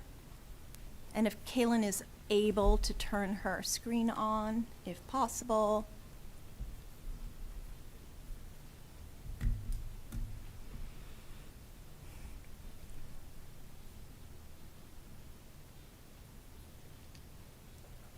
Hi there. Hi, Kaylin. Can you hear me okay? Yes. And we can see you. Great. Oh, okay. Thank you. I appreciate it. I actually had raised my hand during public comment, so I had intended on saying this then. I just think it was missed. So thank you for bringing me over now. I just think it's still important to point out and also to acknowledge the great job that our schools do to provide an ample amount of books for the LGBTQ+ students to feel seen and heard. When searching the catalog in our school library under the heading Gay, there are 107 books available for our students. There are 57 books available under the heading Bullying. Under Gay Teenagers, there are 21 books. Under Lesbian, there are 47. Under Transgender, there are 33 books available. Under Heaven, there are 18. Under Sexually Transmitted Diseases, there are 5. And under Abstinence, there are 1. These two books, Flamer and All Boys Aren't Blue, are just 2 of the over 100 books available. These books were in question because they were promoted as being 2 of the most banned books, and for their explicit and mature sexual content. I hate to think that these 2 books out of the over 100 available inhibit students who are a part of the LGBTQ+ community from feeling accepted and heard. I also wanted to add, just after hearing some of those survey results, we should probably add some more books on substance abuse. Thank you, Kaylin. Thank you. Is there anyone else? Not on mine. Okay. Should we scroll down just to make sure? Okay. None. No? All right. So at this moment, I would like to entertain a motion to affirm the superintendent's decision to uphold the recommendation made by the Reconsideration Committee to keep Flamer and All Boys Aren't Blue in the high school. So moved, Michelle Kirkby. So moved, Michelle Second, Kirkby. Brown. second, Leo Brem. We'll take a roll call vote. Leo? Aye. Michelle Kirkby? Aye. Jessica Riley? Yes. Tim Knight? Aye. Anna Mae O'Shea Brooke? Aye. All right, thank you very much. Thank you. Thank you. And thanks to everyone for the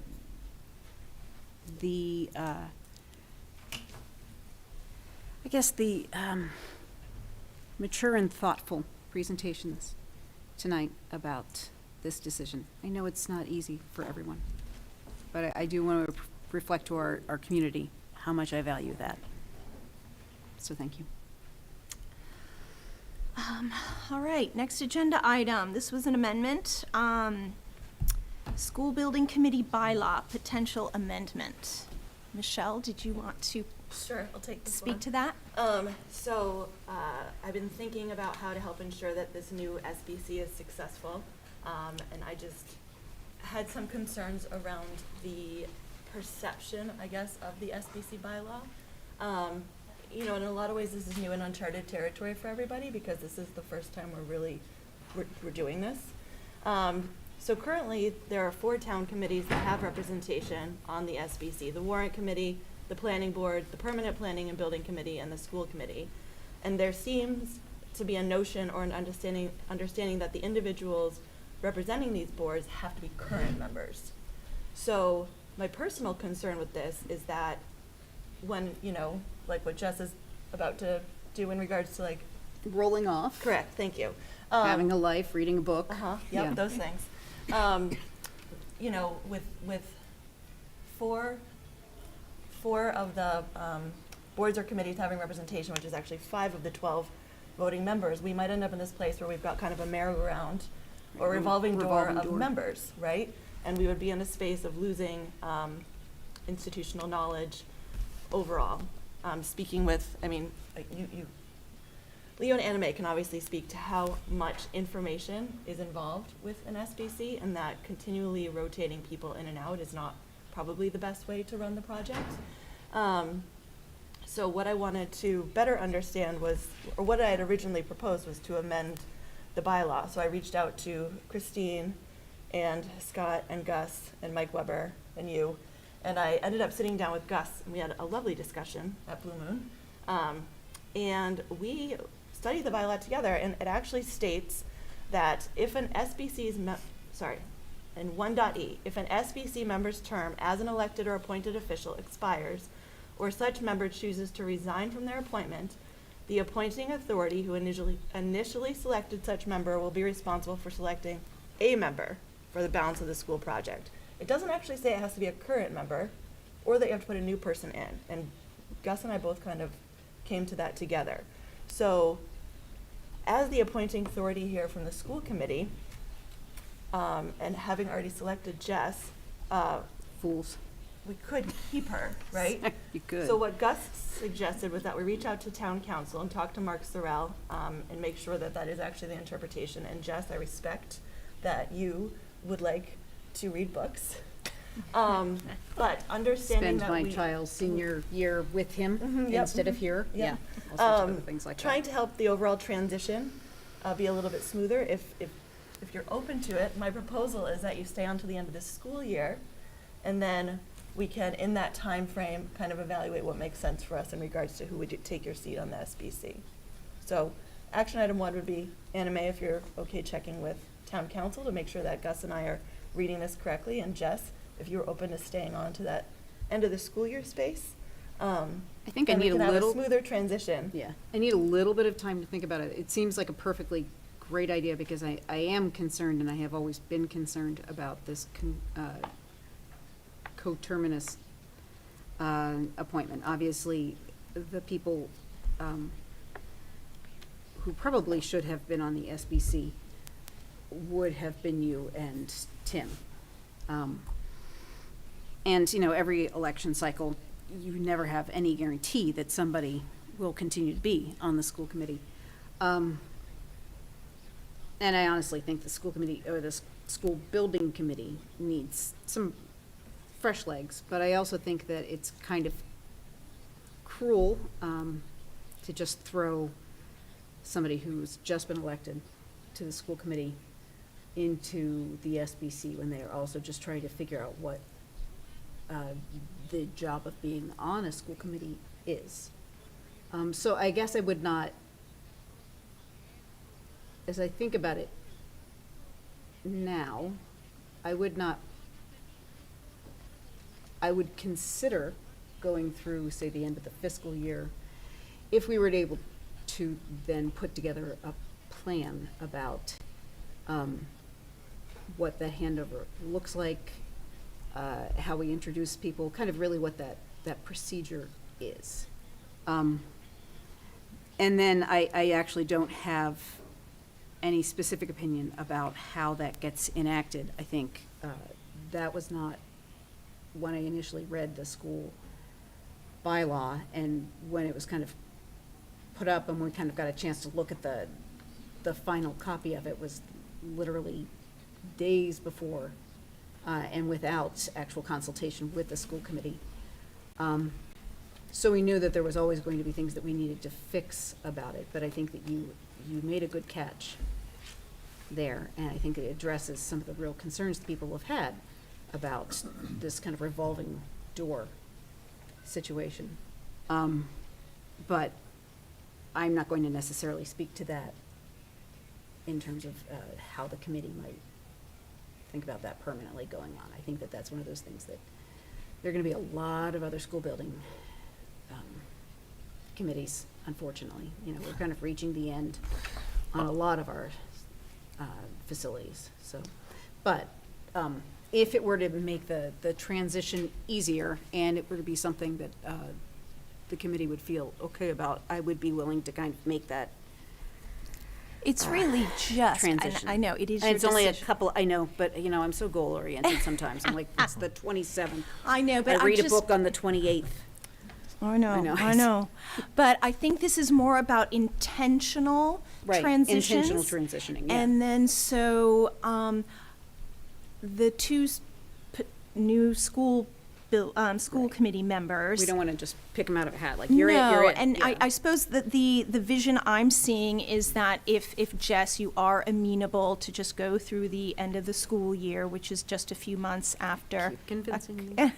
A couple of months after the election, and then hopefully the two new school committee members can either shadow attend virtually in person, just to kind of absorb what they're getting into, and then hopefully organically one of them will just say, yes, I want it. Look at the bright side. Don't have to come to this meeting anymore, Jess. I like you people. No, No, and it is not a that I don't lovely like the committee, SBC, that was not yes. a thing, but, I was thinking of talking. Okay, so. yeah, so I would be amenable to it if the rest of the SBC was, you know, somewhat amenable to Yes, it. when is your and next meeting? This is not like a Machiavellian kind of like, oh, I'm gonna stay forever thing. Second, maybe? March 2nd. March So- 2nd, and we have open meeting law. training. Oh, Which, okay. since I've gotten 3 of those certificates in the last 9 months, for one reason or another, I was going to not go to. So I will get in touch with Mark Sorrell just to make sure everything is on the up and up. Our intention is not to keep you on forever, but just to really an In intentional fact, transition. I think I may have just stated that multiple ways. Yes, both no, understood, appropriately and understood, inappropriately understood. in the last 5 minutes. But we also want to give the two new members an Right. opportunity to kind of make a thoughtful decision, commitment. So, all right, Sure. super, thank you. But I do think in theory, I think it's a really valid concern about the bylaw in general, and I think it should be a valid concern for any committee that's has representatives Yeah. on it. If we want as a committee and a community to really make this work in the most efficient way possible. I mean, some of the things Gus and I talked about is like, the warrant committee actually has former warrant committee members that are no longer on the warrant committee but serve as liaisons to other places, right? Mhm. One of the examples we talked about was how Martha Festa, when she was no longer on the warrant committee, continued to work on the state hospital project, right? Marcucci, also not involved anymore, but still representative. Affordable housing, right? Correct. This is still- Yeah. And then I think Mike Pastore does something with the collective bargaining, right? So there is a precedent in our town, if you are, you know, in good standing, I guess, and somewhat with your committee members or your board. So I and gotta they keep my want to nose keep clean. you on, you know, right? Like there is that place where you can have that going forward. Also Yeah. because from an SBC standpoint, right? I mean, while there might be multiple SBCs, there should be an end date to the project, right? Like you're not sitting here for, you know. Yeah. I think she said that's a going away present, but that's what I just heard. All right, so that's the plan. Thanks, Lily. Sorry. Oh, good night, Lily. Thank you. All right, we're good with that one? Any other? Good. Sounds Um, good. Good pick up, Michelle, on the Yeah. Thanks, revolving Michelle. door conversation. Dr. Marston, any other items since posting? There are none, Madam Chair. February 9th, okay, lovely. Old business, 2023, 2024 school year calendar, second draft. Right, so in your materials was the updated second draft of our district calendar for 23-24. You notice, Michelle, we have better colors in I there. did. for the I saw First that thing I too. Middle noticed. school, high school, but that definitely differentiates the school. Thank so it's goodness I didn't not all write that yellow. email where I thought I didn't like it, but I'll just shush. You could choose another color if you like. So that, we made all the changes that were recommended. We looked at it through leadership a couple of times. We updated the colors. We've been through it a zillion times and 7 different people have done it, so I think we got it all right this time. So I'd ask you to approve it as presented. We can get it up on the website so folks can start making their vacation plans. I motion to accept the, Madam 2023? Chair, 2023, 2024. 24 school year calendar as presented to the committee. Beautiful. Do we have a second? Second, Michelle Kirkby. Second, Michelle Kirkby. All in favor? Aye. All right. I just want to mention again too that the reason why we have 2 different weeks for middle school and high school is because parents have students in both buildings and it would be impossible, I think, to go from one to the next on the same day, so. And most importantly, alleluia, we have conferences for the middle conferences, or middle school and opportunities high for school. conferences. It's just different when you have 22 kids in elementary versus, 90 or 80 or Yeah. 85 kids from middle school, high school, so. Very good. FY24 budget? Thank you. So just a couple of things I wanted to update you on, and I know Michelle also was at a meeting with Michael as well, to go over some of the budget stuff. So warrant committee has been asking for a lot of information from us, and they've been reviewing the information, so I just want to give you a rundown of some of the items and schedules that they've asked for. So they wanted the payroll summary schedules. They looked at FY 2020 to FY 22, the actuals compared to our FY 23 budget, and then compared it to our request. Looked at the FTE summary schedule from 2020, the actual 2022, and then compared that to our existing FY 23 and our FY 24 request. Reviewed the expenses on ESSER 3.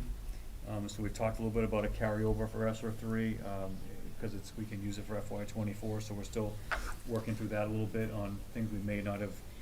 We put in the grant, but we can look at it, do an amendment on that so that we're working with that as well. Major line item schedules for non-payroll expenses. They looked at FY 2020 to FY 24 actual versus budget for special education expenses, transportation expenses, operational, classroom expense, and IT expenses.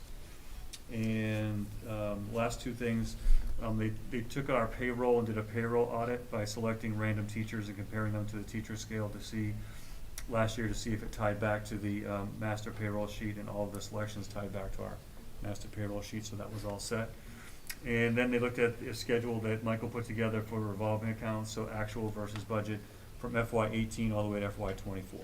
So they've asked us for a lot of information. They're going through it with a fine-tooth comb, and we hope to have another meeting in the beginning of March to kind of go through some of this. And we haven't got a number yet from the town where they want us at. We're still working through that.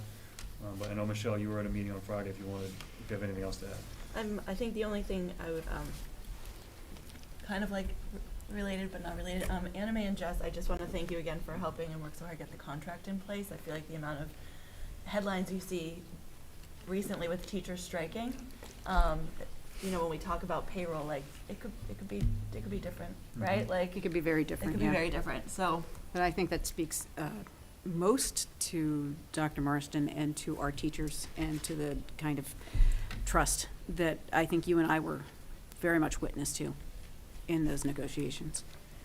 And then, yeah, we looked a little about, a lot of the FTE increases with payroll have to do with the ESSER grant, as you mentioned, which supports the mental health services that are a result from the pandemic.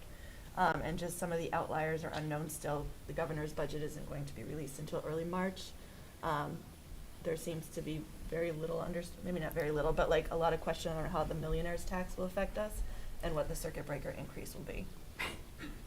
So having been in Medfield for a while, I'm gonna say it won't. I'm gonna make that prediction there, and if anybody wants to put some money down on that, that'll be great, but it's just not going to. I think higher ed's gonna get a bunch of that.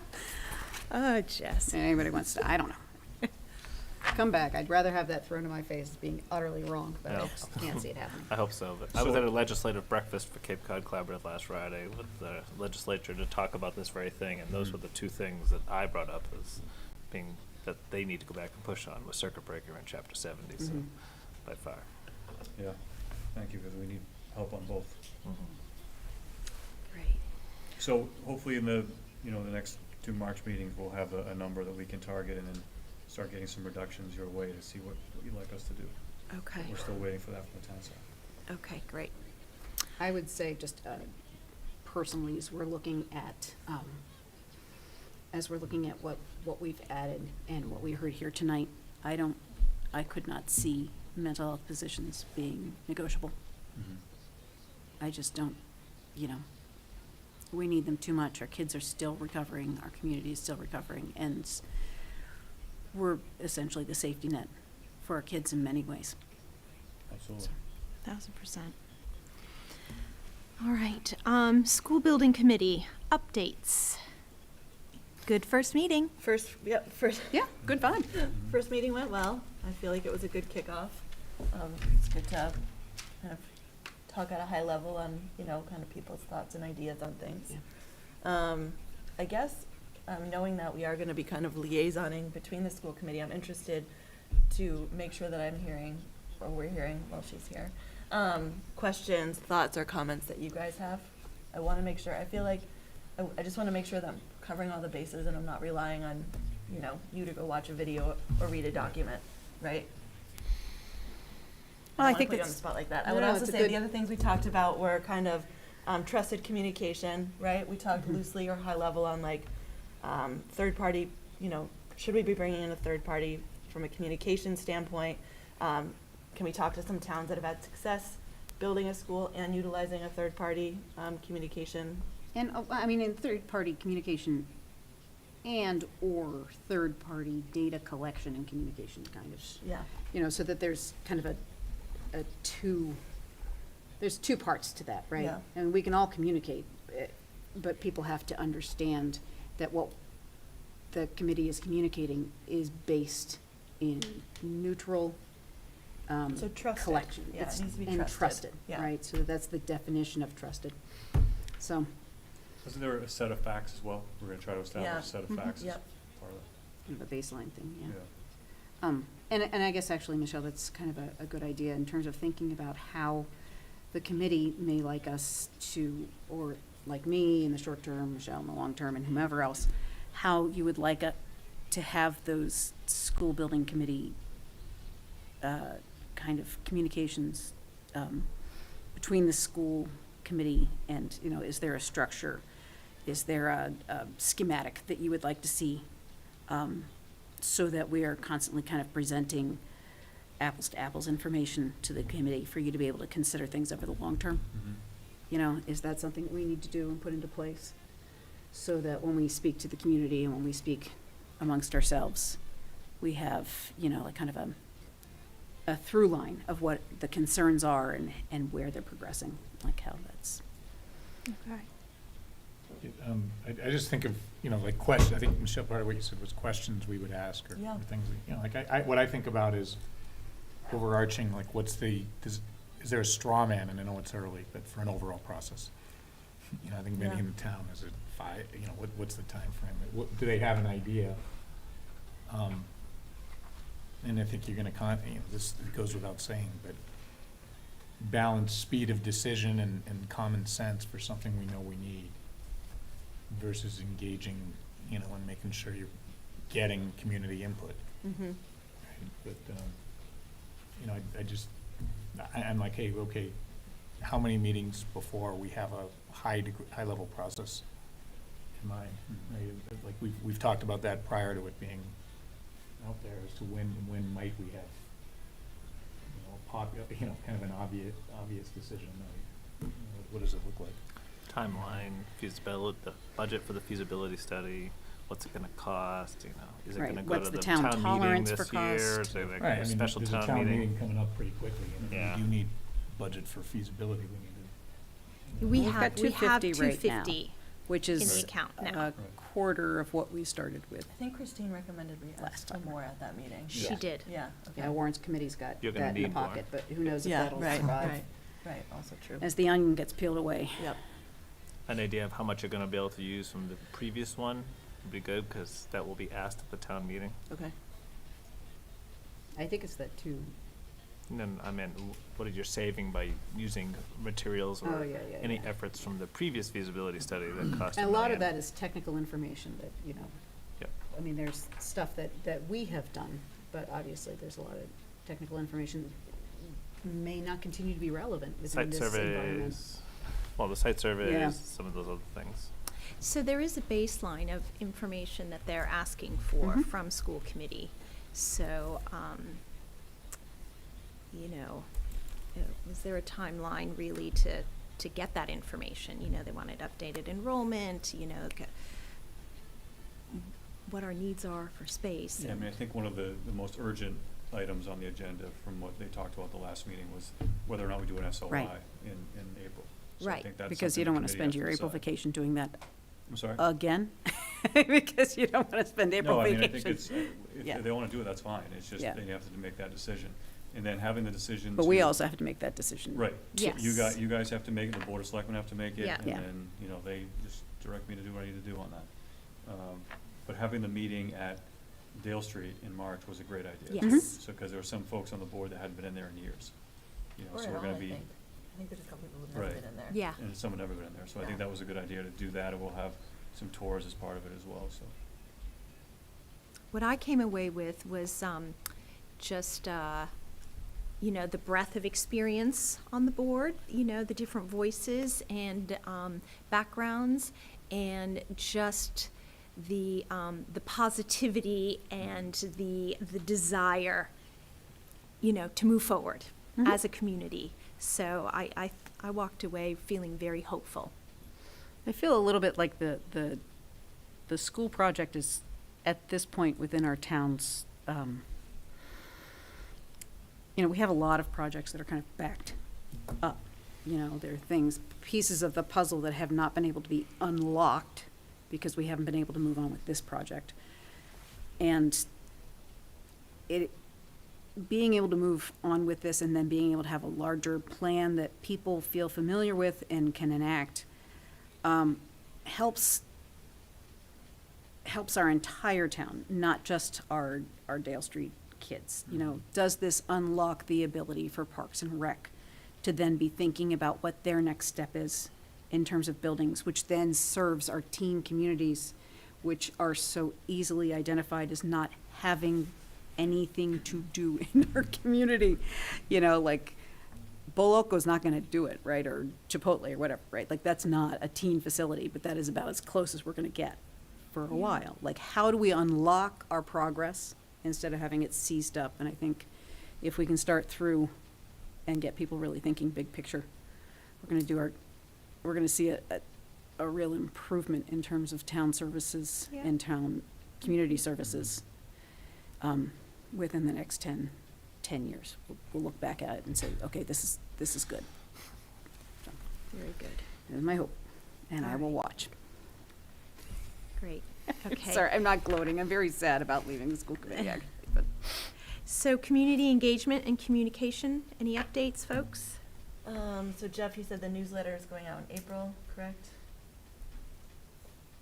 budget one, the flyer? Yes. Yes. Yes. Yes? Yeah, I didn't know what you're talking about, yes. Oh. Budget Sorry, mailer. thank you, Sorry, I'm the budget mailer, yes. Budget yes. mailer. Sorry, budget mailer. Yeah. Newbie. Yes, thank you. For our social, across our social platforms, we're up a little bit, closer to 40 new people following us. Engagement is still trending the same, with increased engagement on the Friday posts that kind of show what's going on in the schools. It sounded like our last informal conversation went well. I don't know if it's worth talking about having another one, what that might look like. One last hurrah for Jess and Anna Mae. No. Oh, my friend, I have done my share. Although, if we want to start a TikTok account and put on like Marsden memes, Sure. 100%, I'm in for that for life. I do personally, I know I'm moving off, but the informal conversations, I think, is a worthy thing to do. Yeah. And I think Zoom is more inclusive, I would suggest. But in part of that community engagement communication, I'm hoping that we can kind of start sharing with our different schools, the PTOs, what have you, and that the strategic planning, our focus groups are going to be coming up, so those are really, really, really important. They really and That's actually what I was going to bring Okay. up. I mean, And we I think think about of how community, different I'm our- thinking of Yeah. strategic plan. Yeah. Like, those two are hand in hand. For and even, sure. Like Dr. Marsden, how are we starting to enlist, Yeah. volunteers to support that?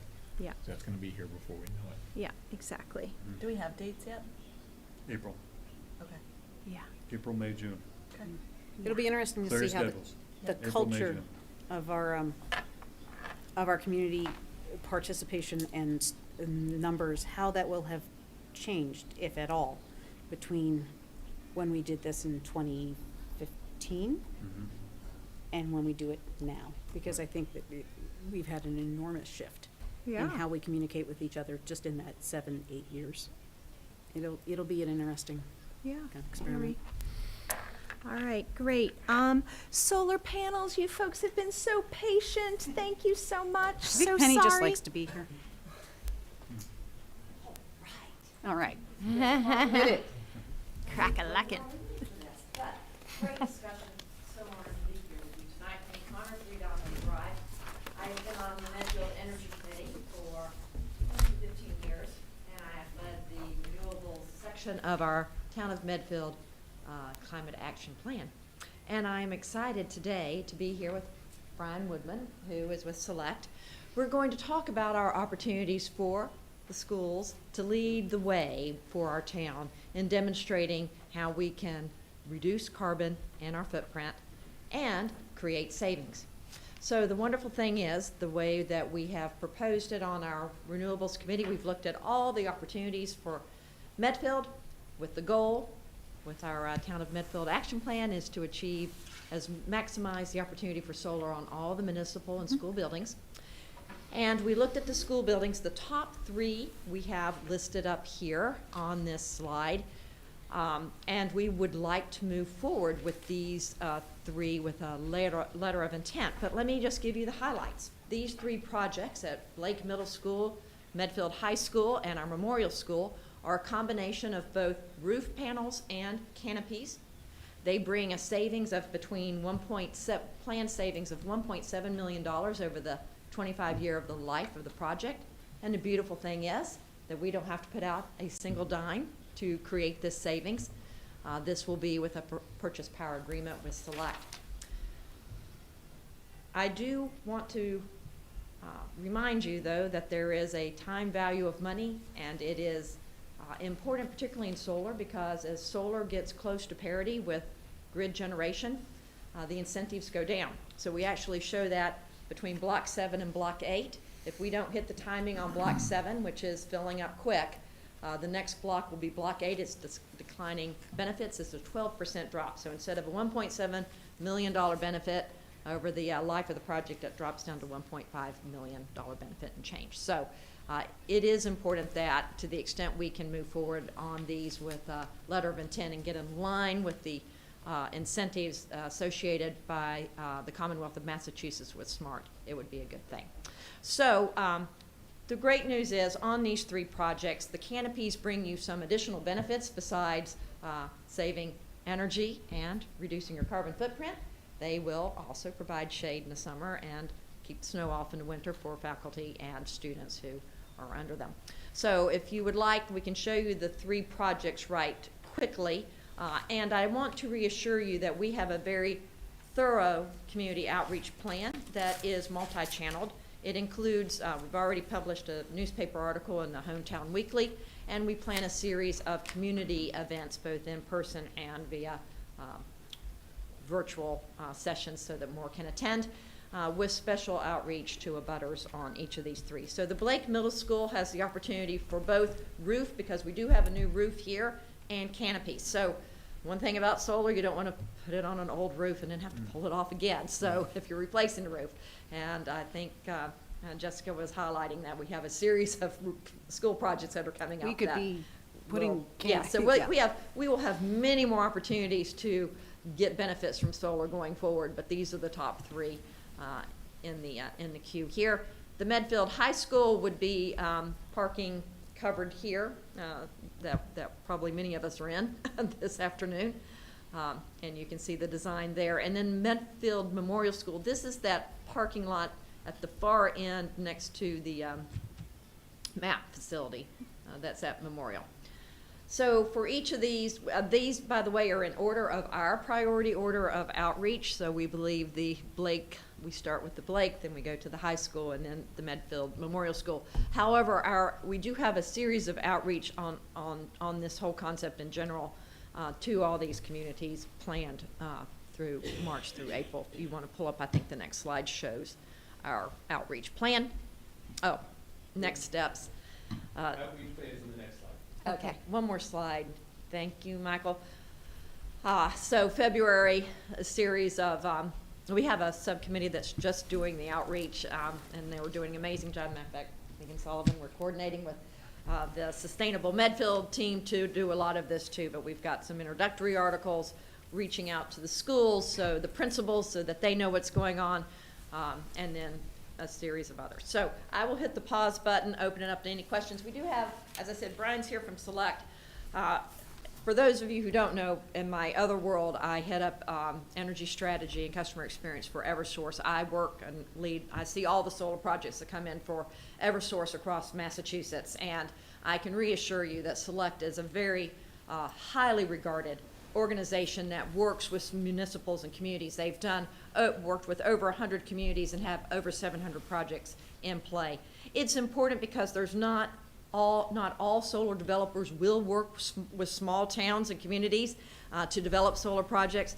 But I did want to let you know, having worked with many of them, I see them all, this is an organization that really does care about the communities and towns that they work with. All right. Can we just look at the high school one again? Can you just check that out? Michael, can you pull it back?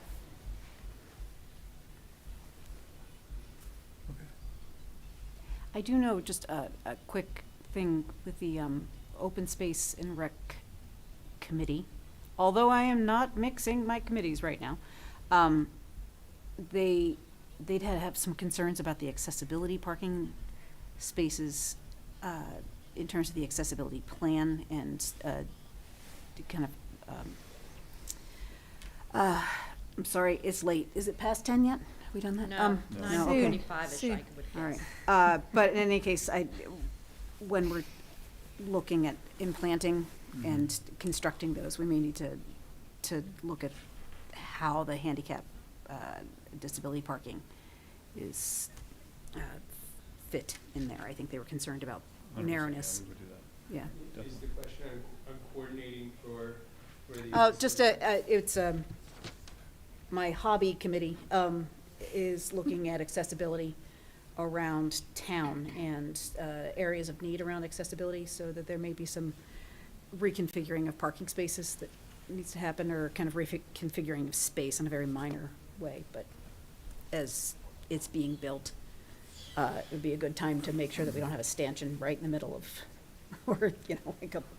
Absolutely, and as part of the engineering, the next step would be to do geotech Mhm. understand where we'd actually be placing the footings. Yeah.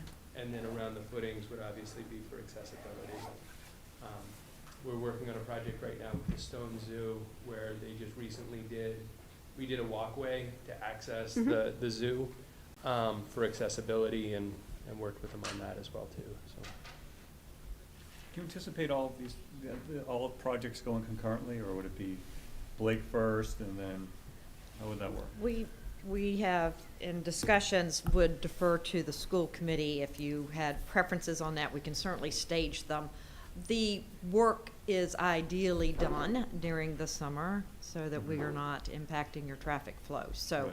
that would, and these do have a time frame. Once you get in line with SMART, you've got 18 months plus a 6-month extension. So it's not unending. Mhm.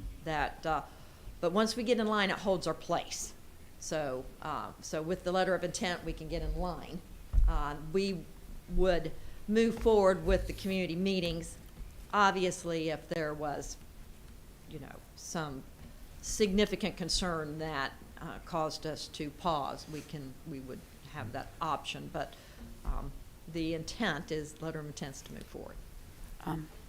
So how is signing the letter of intent at this point? We've already voted that we believe that we wanted to go on with this project. So this is simply, and is this something that we would be voting tonight to actually formalize No, that? we Right. have Or are we to, waiting? We voted. Okay, we did vote. we Great, did okay. vote, and there That's what I was actually trying to isn't- remember if we were, Yeah, the agenda just says update. Yeah. Yeah, so there was a vote, or is a Mhm. vote to proceed with the letter of intent. right, that's what I thought, yeah. As we proceed with the development process, the value or the savings changes over the development term Mhm. based on the tax assumptions, the rate of energy, the cost of energy, the incentives that we get, the geotech. And so what we wanted to do is just provide visibility to the process and where we are right now, because it is a development process. Mhm. And on one hand, we don't need to communicate every single up and down. Ideally, it would just. Have be you not been in like- Medfield for long? What's that? Yeah, ultimately, it would be like a smooth lake or just a sheet of glass. And, but we do wanna update as we come into this year. We wanna make sure that the committee's familiar with our process and where we are with it. So it's more of an update than anything else. Okay. so. All right, I just wanted to make sure that we weren't, needing to progress, because I obviously, Is we do there a- want to make sure that we get as much Yeah, funding as no, possible we're just for getting an this. update tonight. Great, great, Yeah, thank is there you. any I missed that part future on the votes? agenda. Sorry? Is there a future vote? The future, so where we would go from here is, I'm gonna put the next step slide up. oh, yeah, the Yeah. next, My Second computer one. just, Oh, We just wanted to, Oh, I might- we want to make sure that everybody's kept in the loop, We're so, all comfy. but I am trying to be very brief. So we have to have it signed, I believe, and talking to Michael, we've got to run it by have somebody sign it.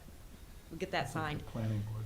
and then we have other things that are coming up next. yeah, council's approved the form, so it's ready for Okay, signature. So good. So that's the next piece of it.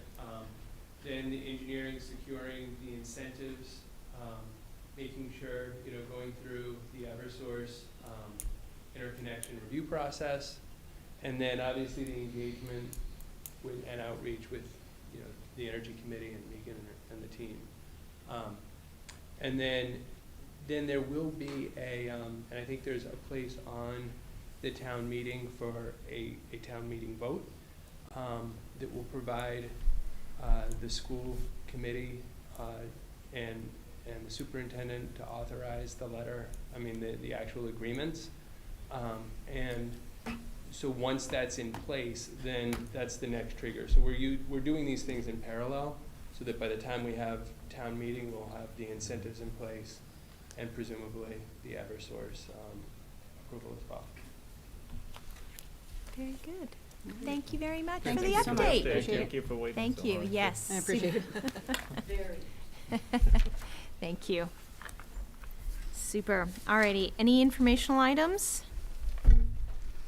Okay, great. So future agenda items, strategic plan, policy updates, Blake DC trip. Anna Mae, should we be looking at potential, I hate to say it, transition handoff things between, I mean, the two of us are rolling off and it's been a long time. So maybe we should just as a committee think about Yeah, we can, what we we need can to put hand that. to Tim, assuming he would. Yep. You guys I don't know. just call you. But You I'm could- changing my number. You could. Yes, and I'm wondering, you know, Dr. Marsden had mentioned at the public hearing, you know, the school buses potentially We do charging need to talk about fees, that, and yeah. you know, do we want to I'm do almost a deep convinced. dive and explore that? So that could perhaps be a future agenda item. Do I get through school committee without ever having to actually make that decision, or are you gonna make me do that the last? I don't know. We'll have to figure that one out. But all right, Didn't we add a few meetings in March? No. two, Just two? just You two, You sure? just two. Yeah. Yeah, Leo. Our next meeting is March 9th, 2023. All right, anything else, and then we can have a motion to adjourn? I don't think so. Do we have a motion to adjourn? So moved. So move Leo, a second. Second, Michelle. Second, Michelle, all in favor? Aye. Meeting Great. adjourned. Thank you.